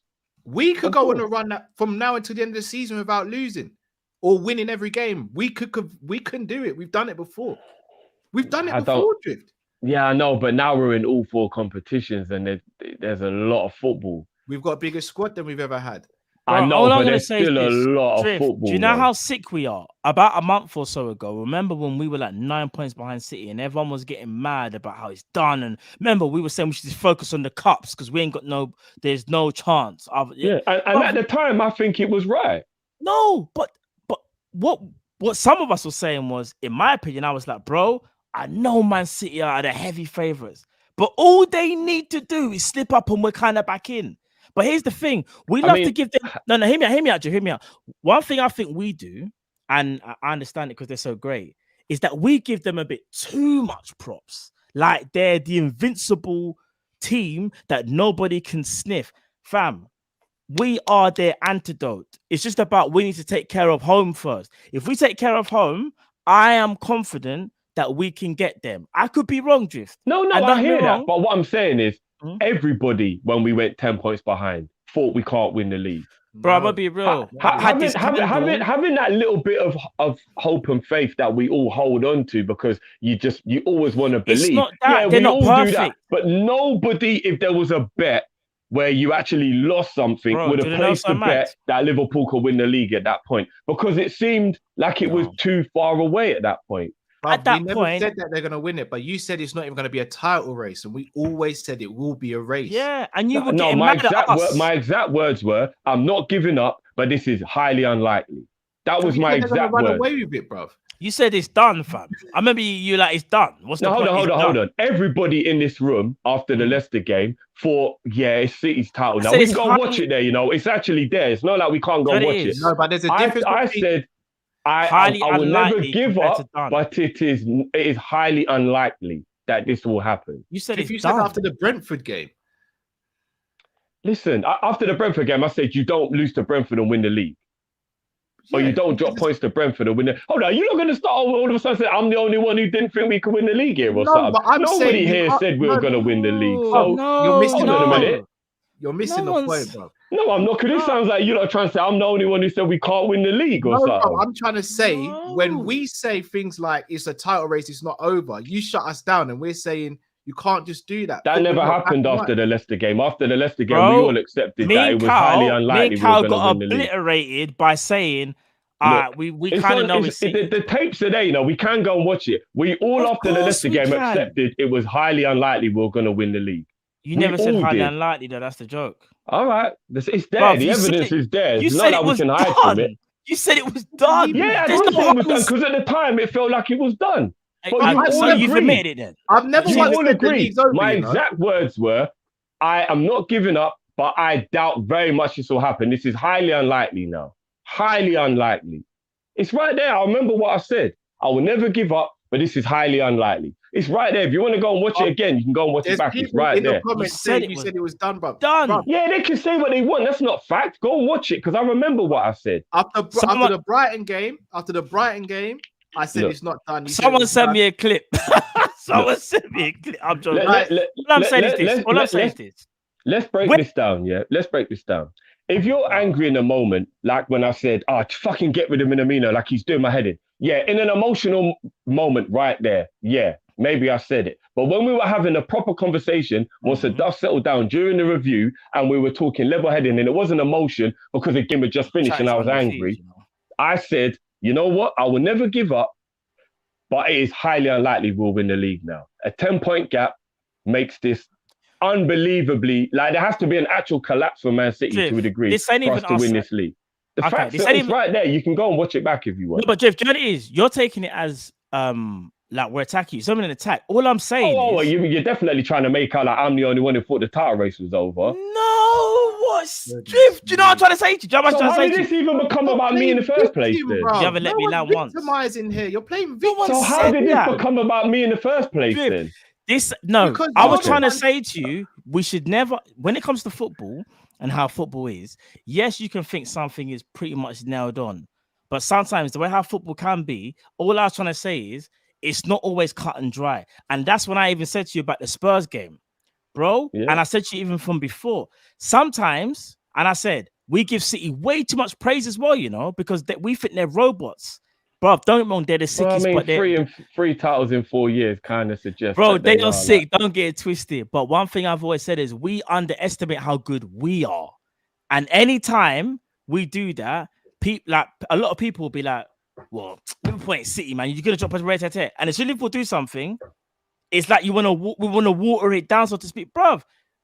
We are free. Well, let me not say that. If we beat Leeds, we will be in touching distance. And all I'm saying is, our fan base now than ever need to back this team, and let's see where it takes us. Because I'll say it one more time: Man City right now, if we beat Leeds.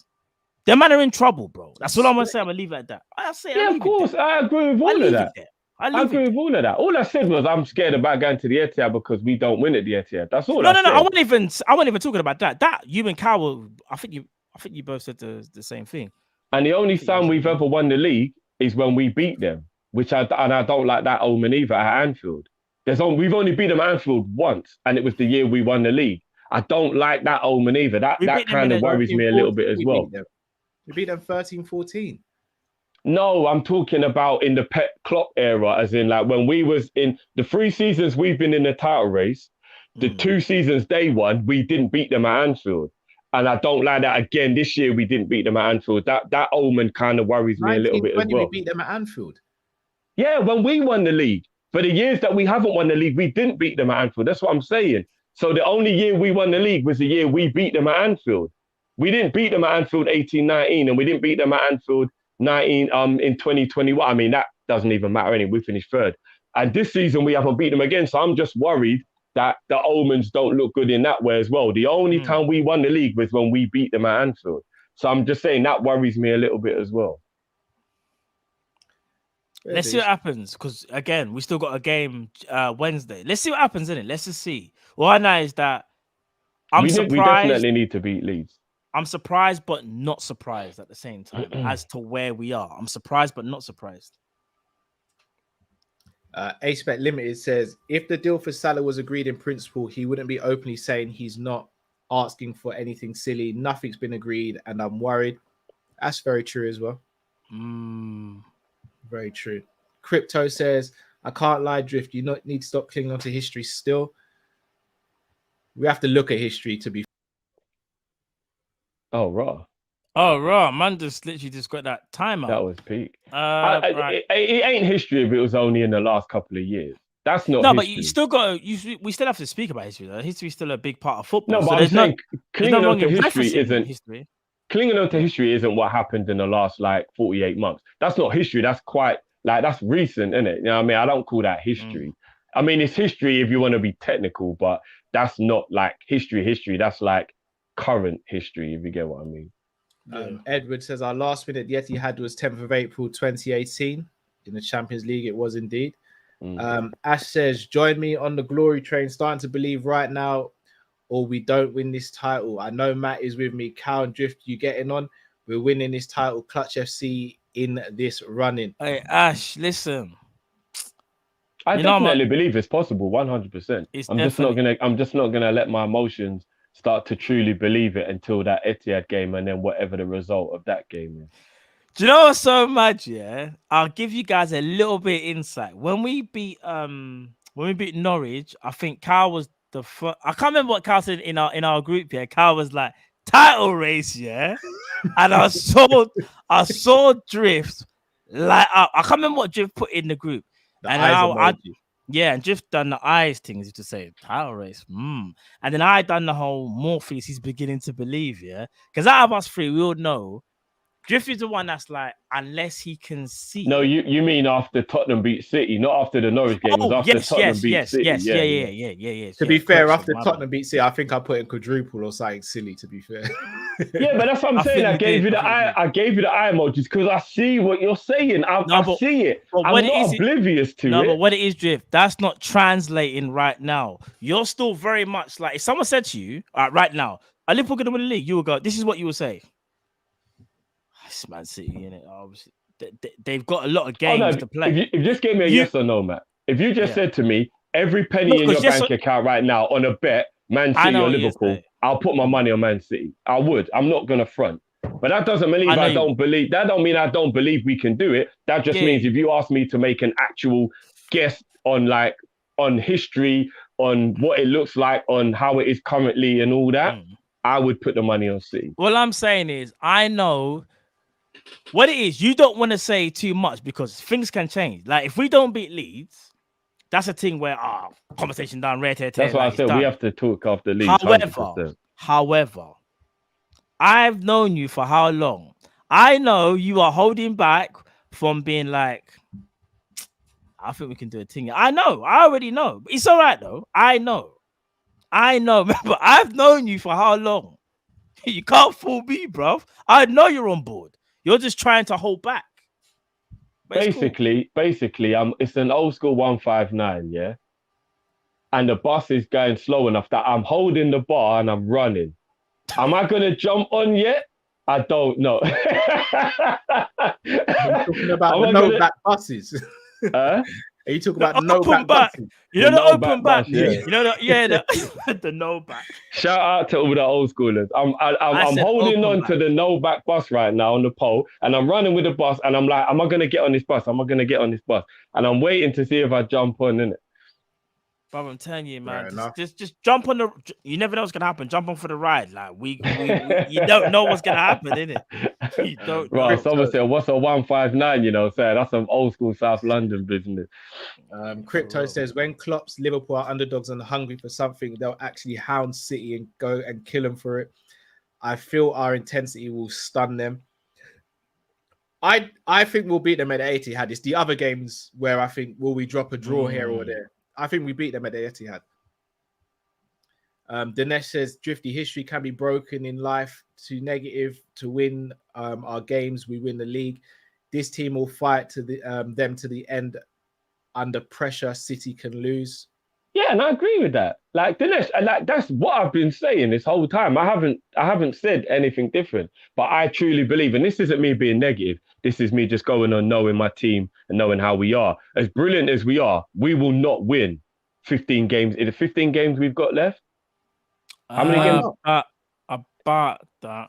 Why not? We will not win 15 games in a row. Why not? Because history suggests that Liverpool don't really do that.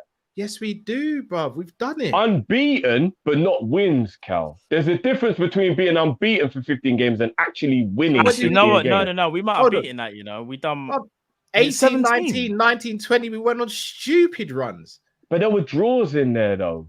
No, Unbeaten run. Yeah, you're right. We went on a No, dumb we've done unbeaten run, but there were 17. draws in there. No, Hey, Drift, we've done 19, 17. 18, No, 19, we've done us and 17. City winning games back to back. 19, Chat, 20, have we we done didn't lose 17? until the Watford game. We only Okay. drew the Man United game. I'm trying to remember. 2021, if I'm not mistaken, didn't we win how many games to get top four? This season we've gone on runs. We can do it. Yeah. We've But done the it. chances are that there'll be a drop point in there somewhere. And the same with City, bro. I don't think so. But we go on runs pretty much similar to City. And we've done it with a lesser squad, and now we have a better squad. Yeah, and but like I both said, I'm looking at the fixtures, and it just seems a lot more likely they'll do it than we will. I disagree. I think it's 50-50 right now. Chris Brack says 2000, 2001, and 2001 to 2002 vibes both were on a knife edge those seasons. Very true. Yeah. Ronaldinho Goat says City are 100% dropping points. We need to be consistent. Agreed. We need to capitalize. Okazi says stop being negative drift. History's not always meant to be repeated. Maybe this time around Liverpool might go on a run to win out the season. Can I just ask, how is trying to stay level-headed being negative?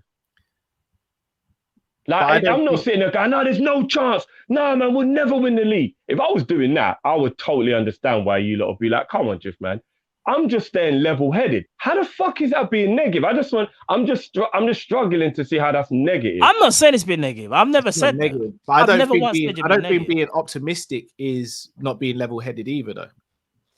No, I'm being optimistic. I think there's a possibility we can do it.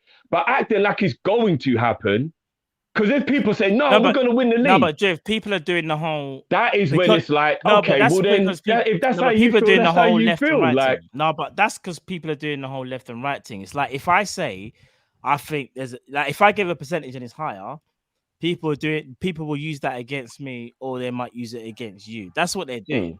At the end of the day, no one's been negative on the channel. No one is. Everyone knows. No, but everyone keep on. You see everything is saying, just stop being negative. I'm just being realistic. I'm not being negative. I don't think you're being negative. What I will say is I think you're downplaying us and hyping City. Yeah. No. Yeah, that's what I'm not downplaying us. I'm just going off of knowing my team.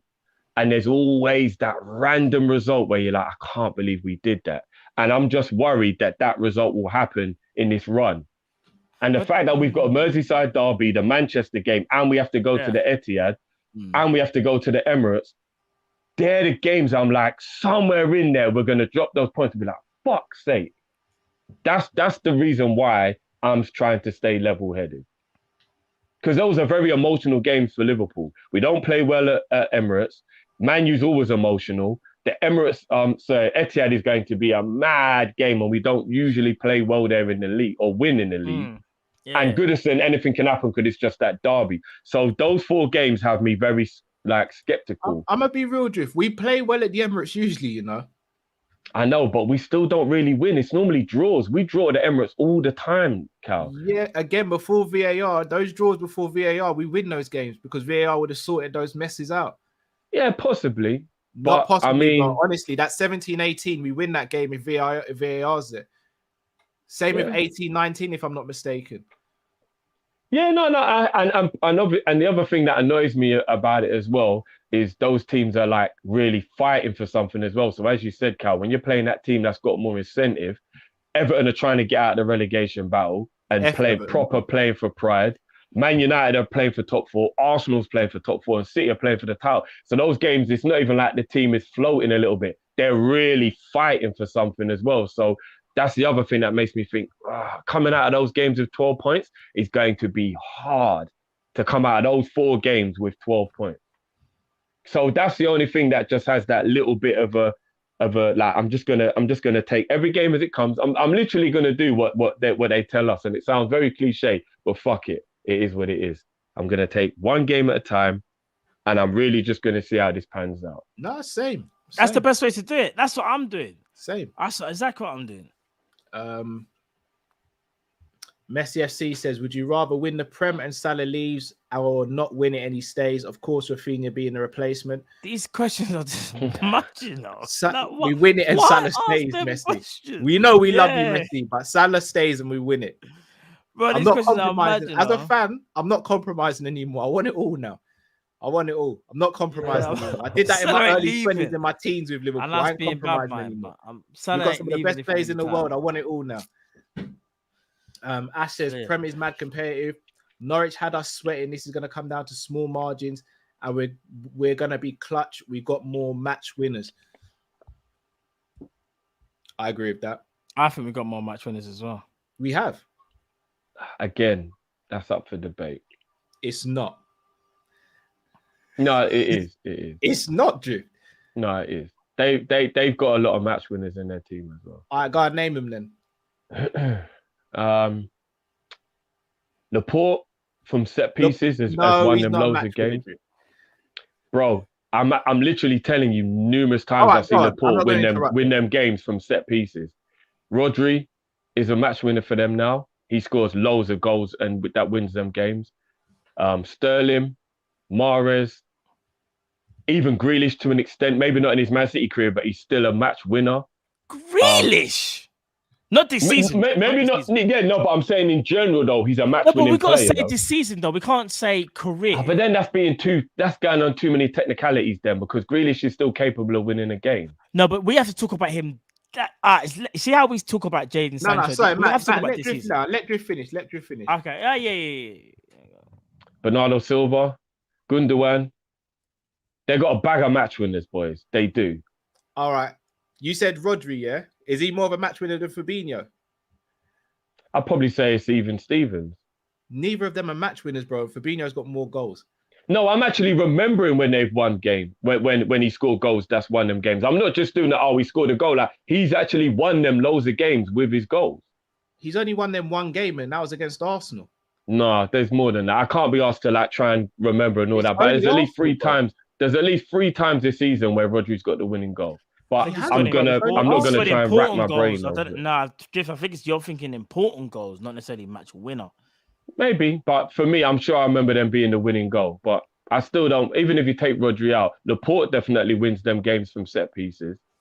And I definitely think Grealish, Sterling, Gundogan, Mahrez, and who was the other? And Jesus. Obviously, he's injured at the moment, but if he's fit, they're all match winners. But just because they score, it doesn't mean they're match winners, Drift. A match winning goal doesn't mean you're a match winner.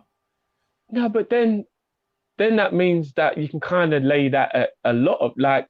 So what is a match winner then? A match winner is someone who showed. So then we're just saying clutch. Then that means we're only talking about being clutch. Then all right. So check it then. If Laporte's a match winner, so is Virgil. Yeah. If Rodri is, so is Fabinho. Okay. All right. Who else did you say from City?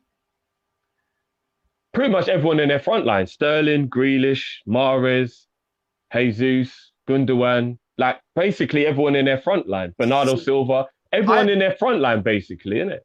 See, I fucking know De Bruyne. How can I forget De Bruyne? But they got so many match winners in their team, guys. Come on, I would say Cancelo's more of a match winner than. I forgot about Cancelo. Fucking hell, you could even count him. All right, so if that's the case, then we've got Virgil, we've got Trent, we've got Thiago, we've got Fabinho, we've got. Oh, if it comes to scoring goals, I don't know how much I say Trent is a match winner. Again, goals doesn't mean you're a match winner. Goals means you come on and change the game, or you do or something. An assist. Yeah. This is getting a bit too like technical now. It's then not like technical, bro. Match winner. I just thought we were just literally talking about like off memory, loads of players who get the winning goal for their side. Well, we get the winning assist. Trent is. You talk about. Yeah, but if we're talking about that, then that's going to make it harder to dissect. So no. Brother, match winner is not just someone that scores goals, though. Match winner is someone who actually affects the match when the game. Well, I mean, technically, the match winner is the person who scores a goal, but I see where you lot are coming from. A game changer, basically. Because I wouldn't say Cancelo. You lot are more talking about a game changer than a match winner now. No. Aguero is a match winner, right? The reason why I said that is because you put Cancelo in there. Cancelo ain't winning matches. No. Kell just mentioned it, and I thought, he scored loads of winning goals for them. Cancelo ain't winning matches because that's easy. That's easier saying. Or loads of important goals, then, whichever way you want to put it. Because Jesus ain't no match winner, fam. And I rate Jesus higher than all of you. He ain't no match winner, bro. Now it's getting a bit too technical. If we're talking about, we're more talking about game changers then more than match winners then. If I'm just being genuinely honest, I would say, see, like Jesus, I think he's a good player, but I would say he's a match winner. I would say Firmino's more of a match winner. I'll say Salah's definitely a match winner. Firmino's more of a match winner than Jesus. Jesus, yes. That's a big call. Say it with chest. That's a big call. That's not, bro. In fact, I haven't got the stats. I agree. Firmino has won us games way more than Jesus. But obviously we're talking about like at the moment. So if you're going to say the whole I can't count Grealish. But Grealish is just adapting to a new team. He's not like, as everyone seems to say, on the decline and all the things they label at Bobby, is it? Jeff, we can't do that adapting thing because we're just talking about this season. Who have been match winners? That's how I saw it. Who's been match winners, bro? All right, we've got more then. We do have. I think we do have more. I personally think we got more. I think we got more. I do generally think so. Yeah, look, if we do, I don't even care. I'm just saying. Yeah. I don't know if it's as cut and dry as that. I'm just saying. Fair play. Jay Finn says, Drifty, Crystal Palace always beat City, so by your logic, they're going to lose that game. Let's see what the game brings. All Liverpool need to do is us. By the way, isn't it normally at the Etihad where Crystal Palace beat them? So, but that game's at Selhurst Park, isn't it? It is at Selhurst, yeah. Okay, so by history, they'll win that game still because Crystal Palace cause upsets at the Etihad.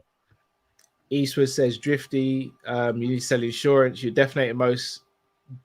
most definitely know how to sell caution. Also, again, where can I get that hat? I tried to find that hat, bro, and I couldn't find it. I think it's sold out. So yeah, apologies for that. And yeah, I do err on the side of caution. I'm a Liverpool fan. Life has taught me to be cautious. AM says, you man need to calm down. You're gonna get clipped up, you know. Clip it.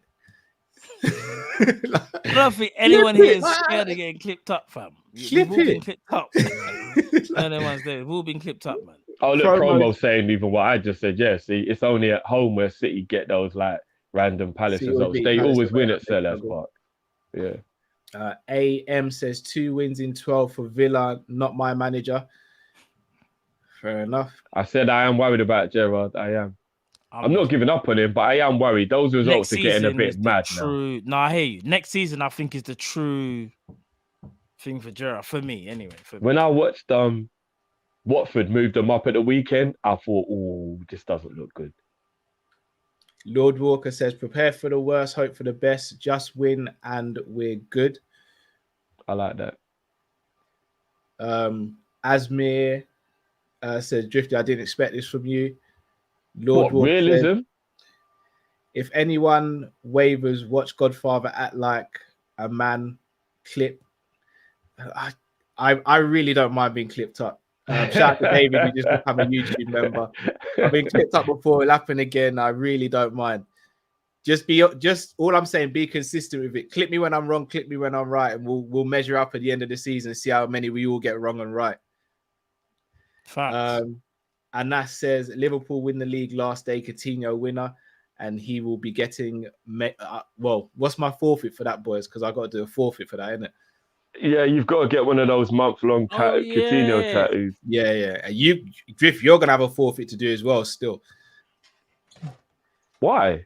Because you said it was done after the Brentford game, bruv. You don't get out of this, bruv. You've got a forfeit as well. Hold on. No, I said you don't lose to Brentford and win the league. So that was what I said. So if we win the league, you've got to do a forfeit then, bruv. Fuck it. Do you know what? Because I don't feel like we're gonna win the league. I'll do a forfeit. Fuck it. How is that not? Hold on. You say no, because you're trying to drag me into your world. This has got fuck all to do with me. But all right, let's drag me into it then. So hold on. Did you say we wouldn't win the league? I said you don't drop points to Brentford, and you agreed with me as well. I said you don't drop points to Brighton and Brentford and win the league. I said yes, you're right. It's unlikely. But if I'm doing so hold on. No, but why am I getting dragged into your forfeit? What's this got to do with me? I said Coutinho was washed and finished and all this. How am I getting dragged into the forfeit, though? Super King said Drifty omens are there to be broken. Yeah, they are.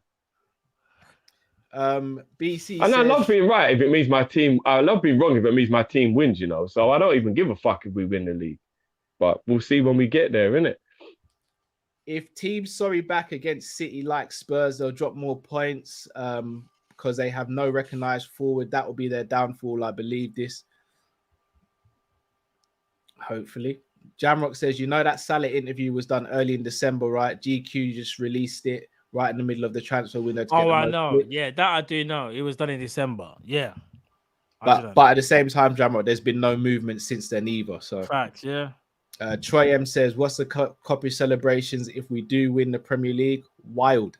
That's what I will say. Madness, wild. bro. It'd be mad. Madness. Ash said, train is leaving now, Drifty. I can see in Cal's eyes he's on 2. I want to hear you say it, bro. We're winning the league. Pound that chest, we're winning it. It's Clutch FC from now until the end of May. Nah, I'm not that confident. Hold on. Go on. One of you two, because you lot seem to be like really like coming down on me. Which one of you two is gonna pound your chest and go, "We're winning the league"? Mate, they asked me. He asked you, fam. They asked you. But they asked you. But why they asking you? Bro, it don't have to be a super chat. Ask one of them now. Ask Why the same did question, they- but put Matt or Cal in there. Why Hold did on, they you ask you just had a moan at me for bringing No, you because you into lot keep something, now you're dragging me bringing into nothing. all your shit, so I'm gonna Diff is drag you really into my trying to shit. deflect them the splinters. Deflection still. No, that wasn't deflection. I owned it. I said, no, I'm not going to say that. I'm not that confident. I didn't deflect. I answered the question. You took out your shield like Spartacus, fam. But That no one wants to beat their chest. Everyone wants to Captain come America. down on me, but neither of you are going to beat your chest and go, it's done, we're winning the league. You know? Right? But you don't want to all come down on me, Because beat your we've chest, been Matt. consistent with what I'm we here said to the whole sit in it. season. Matt, beat your chest right now and say we're going to win the league. Why should I have to do Hold that? on. though? I don't How- understand. Because apparently there's a problem with my realism, but like nobody's still willing to beat How their is chest. it realism? No, How this is is it the opinion problem. of No, realism? this is the problem, Jeff. You keep on Sure. saying it's realism when there's receipts showing that your realism has been wrong, and it's not been right. And What, it's you not mean the been 3 real. out of 4 last season City have won the league? Those are the receipts, Cal. Oh, okay. So every Okay. season's like the one before. No, but I'm saying those are the So receipts. last season we lost all of our centre backs and a few of our midfielders. Is that the same? No, this but I'm season? just saying that what I'm saying Alright, isn't then. wrong. What I'm saying isn't wrong. There's plenty of receipts to back up Cliff, what I'm but saying. now But if you're you saying thought it's we weren't even realism gonna win after the league, Leicester you know? games, after Brentford games, after other games, saying, "Rah, nah, you're crazy if you think we still got a chance," and now we have a chance, then it's not realism.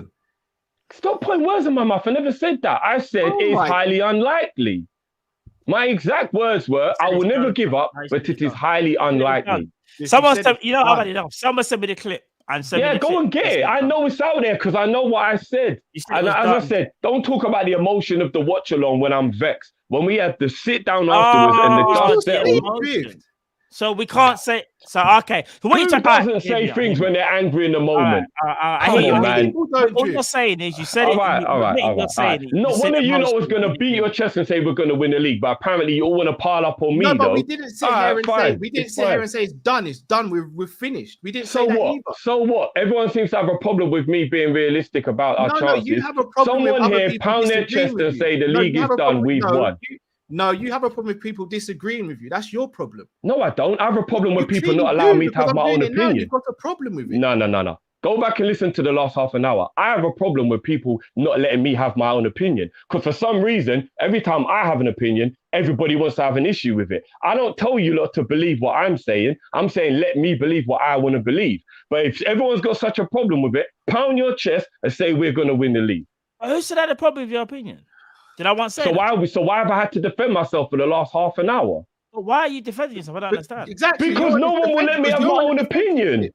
You're the one. You on the defensive. Guys. We're not going to start trying to make me out like I haven't had to defend myself Well, on you're my playing opinion for the victim there. last Maybe half for an the hour. comments, but not from me and Matt. Bro, remember, From everybody I was- here, apparently I'm the only one who doesn't believe we're going to win the league. Jeff, I don't know what's going on there, but bro, I actually Okay, said during this happens to me all the time. I'm so used to it. Let's move on. Allow the victimization. No, Oh, it's not you're gonna do the victimizing. No, hold on. You're not going to do You're what gonna you do the did victim. and then tell me Come on, it's man. Don't victimization. do the So hold victim. on. I've had to defend myself for the last half Come an hour on, on why man.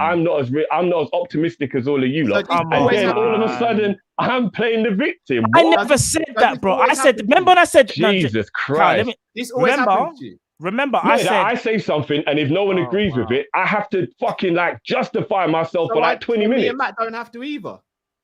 Not really. So I'd have me to and Matt have justify never said myself. anything wild where we had to No, I'm not justify saying you've it. never done, but like, when was the last time that even happened? Apart from Coutinho. Ronaldinho, anyway. bruv, I could think of bare stuff I've said, bruv, Anyway. where people are like, "Cow, that's wrong." or, what it is, "I'm Listen. wrong." the people don't forget. They've got receipts. The chat will Yeah, never go and forget. find them. And Bring I me said the this receipts. before.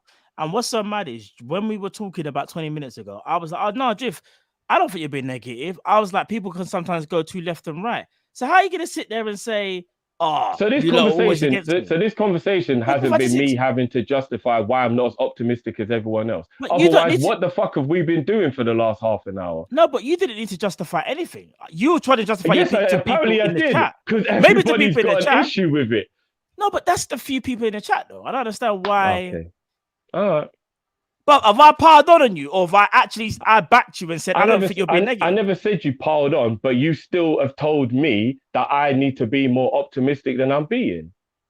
Oh my days! If I told a story about when you was a bit more positive in the look. group chat, Let's Right, just is that how move you're on. gonna spin the thing? Let's just Right, move on. did. Oh, I'm talking no. Let's just move on. Lord. Oh boy, Maths Wow. 2020 season. I booked my Liverpool hotel mid-December after we beat City. I was super confident. I ain't booking now as I'm not confident but hopeful. There you go then. Mad. Dean says, Drifty, you forgetting Man City aren't invincible either. They will drop points. They easily lose focus at the end of the season. We will see.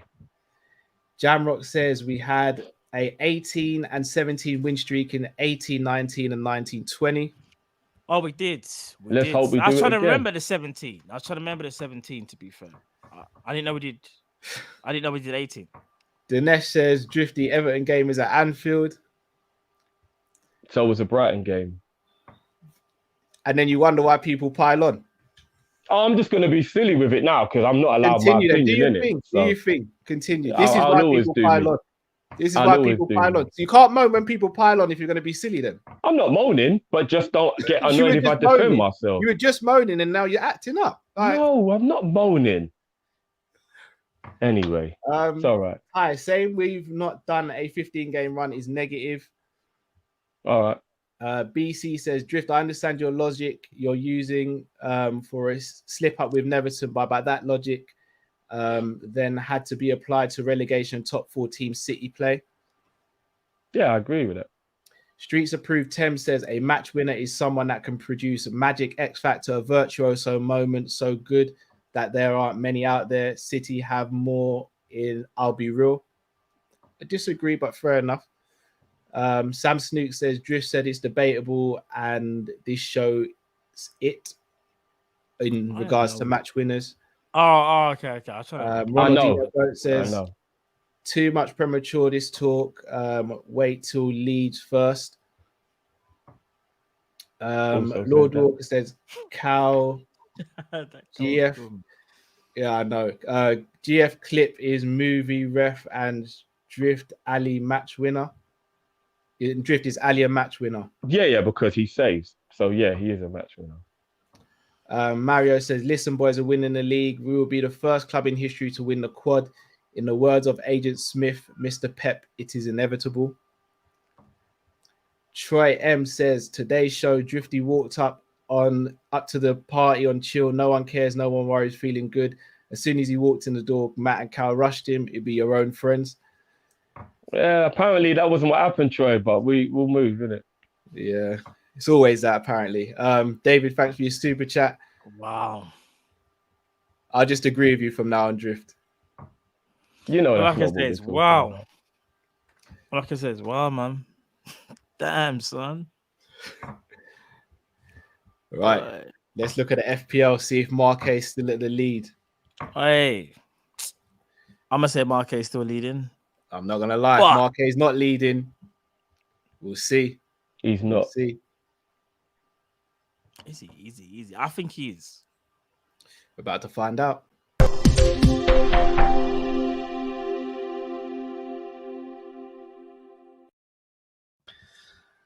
Right. Can we see that on the screen, boys? Yes, indeed.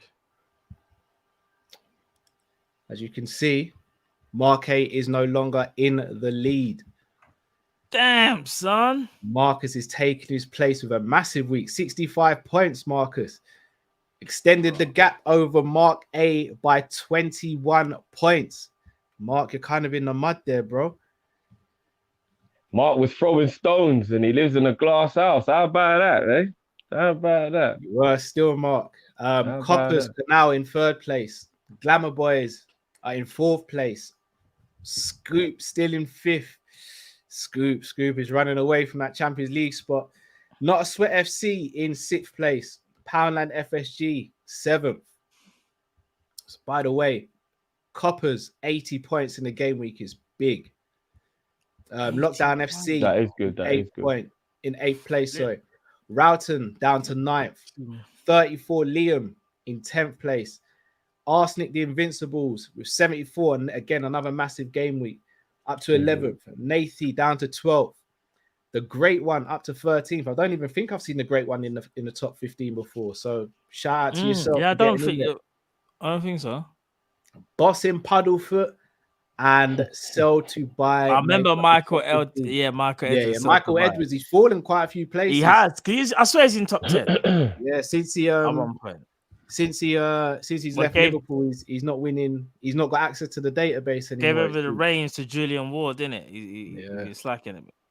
So let's see if Marcus is going to hold on to top spot, or if Mark A is going to redeem himself and get back into his perch.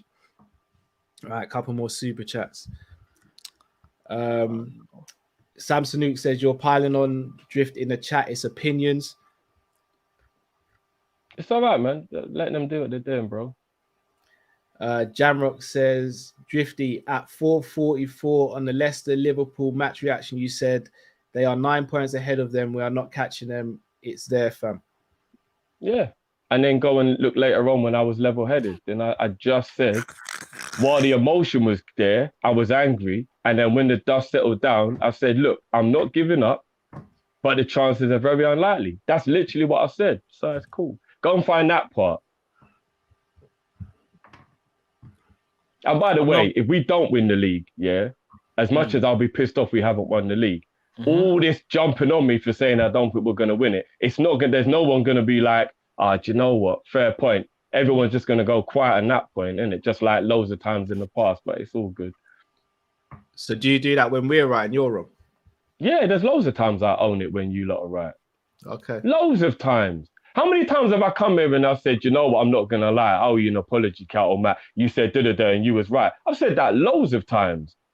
Maybe not on something like winning the league, but on whatever it's been. And if you're not going to say I haven't done that, then that's... So do me and Matt do that as well? If you remind me, because I don't remember it. Okay, cool. No, I'm saying remind me because I just don't remember it. We've done it plenty of times. I've done it with players. Okay. I've done it with situations. It is the way it is, isn't it? I just don't look forward to having to say I was right about it. I don't look forward to it. I want to win the league. But there's no point even saying I don't. No, I'm just saying I just don't seem to get the same energy if I'm ever right about something. I'm just saying, you know. John Moore says, Cal and Matt, hit your chest. We're winning the league. This league, City heads are going. Drift, come on. You have to enjoy the run in. Much love. You guys never walk alone. I mean, he's asked you lot this time, so. What did he say? We're not allowed to be positive. It's not being real, innit? Now who's being stupid?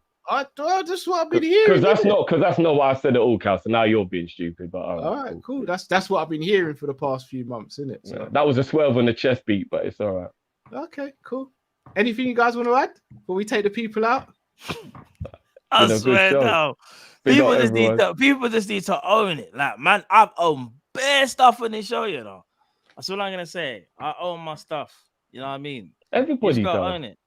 Nah. Drift, I'm just gonna say this one. I was gonna say this one time, and I'm gonna leave it there. You see, even when you say like the emotion thing, brother, I hear you, but you see stuff like that, just don't say it. But you will say it. So you're telling me you've never said nothing emotional on this channel? I'm not saying that. But you know when you try to deny, you try to deny though, and say you never said it. Then you realize you said it. Then you're like, no, but I'm being emotional though, so it don't count. The next day I didn't mean it. I've just own it. No, it wasn't the next day. It was in the match reaction. All right, you know what? Fuck it. All right, I said the title was done until we win the league. And until we win the league and be proven wrong, fuck it, innit? That's what you want. That's your business. Every man's big grown, innit? I'm just saying. All right. Every man's big grown. Every man does their thing differently, innit? So. All right. Mario says, Drift, give us a smile. Come on, I've been smiling this whole time. Smiling this whole time. Everything's good, man. Eastwood says, love the fam vibes. This is family for real. Yes. Yeah, boy. That's how it goes.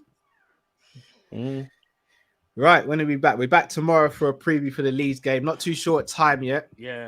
But we will let you guys know. Make sure you keep up to date with us on social media.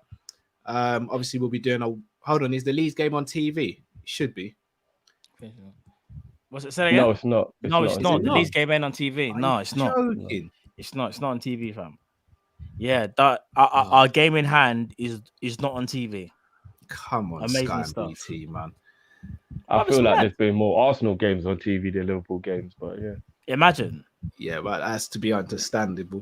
Do you know what though? I'm gonna be real. Not really, bro. They're not fighting for more than we are. We should be on. No, but it's fun watching Arsenal, isn't it? I blame the pundits. If you remember correctly, a lot of pundits. Come on, let's be honest. It's more fun watching Arsenal than it is Liverpool. We win the majority of our games. I don't know, bro. They play boring football. I don't know, man. I blame the pundits though. Every pundit at the start of the season said Chelsea and Man City gonna win the league. Liverpool ain't got a chance. Do you remember when we were all like, right, no one's giving us a chance?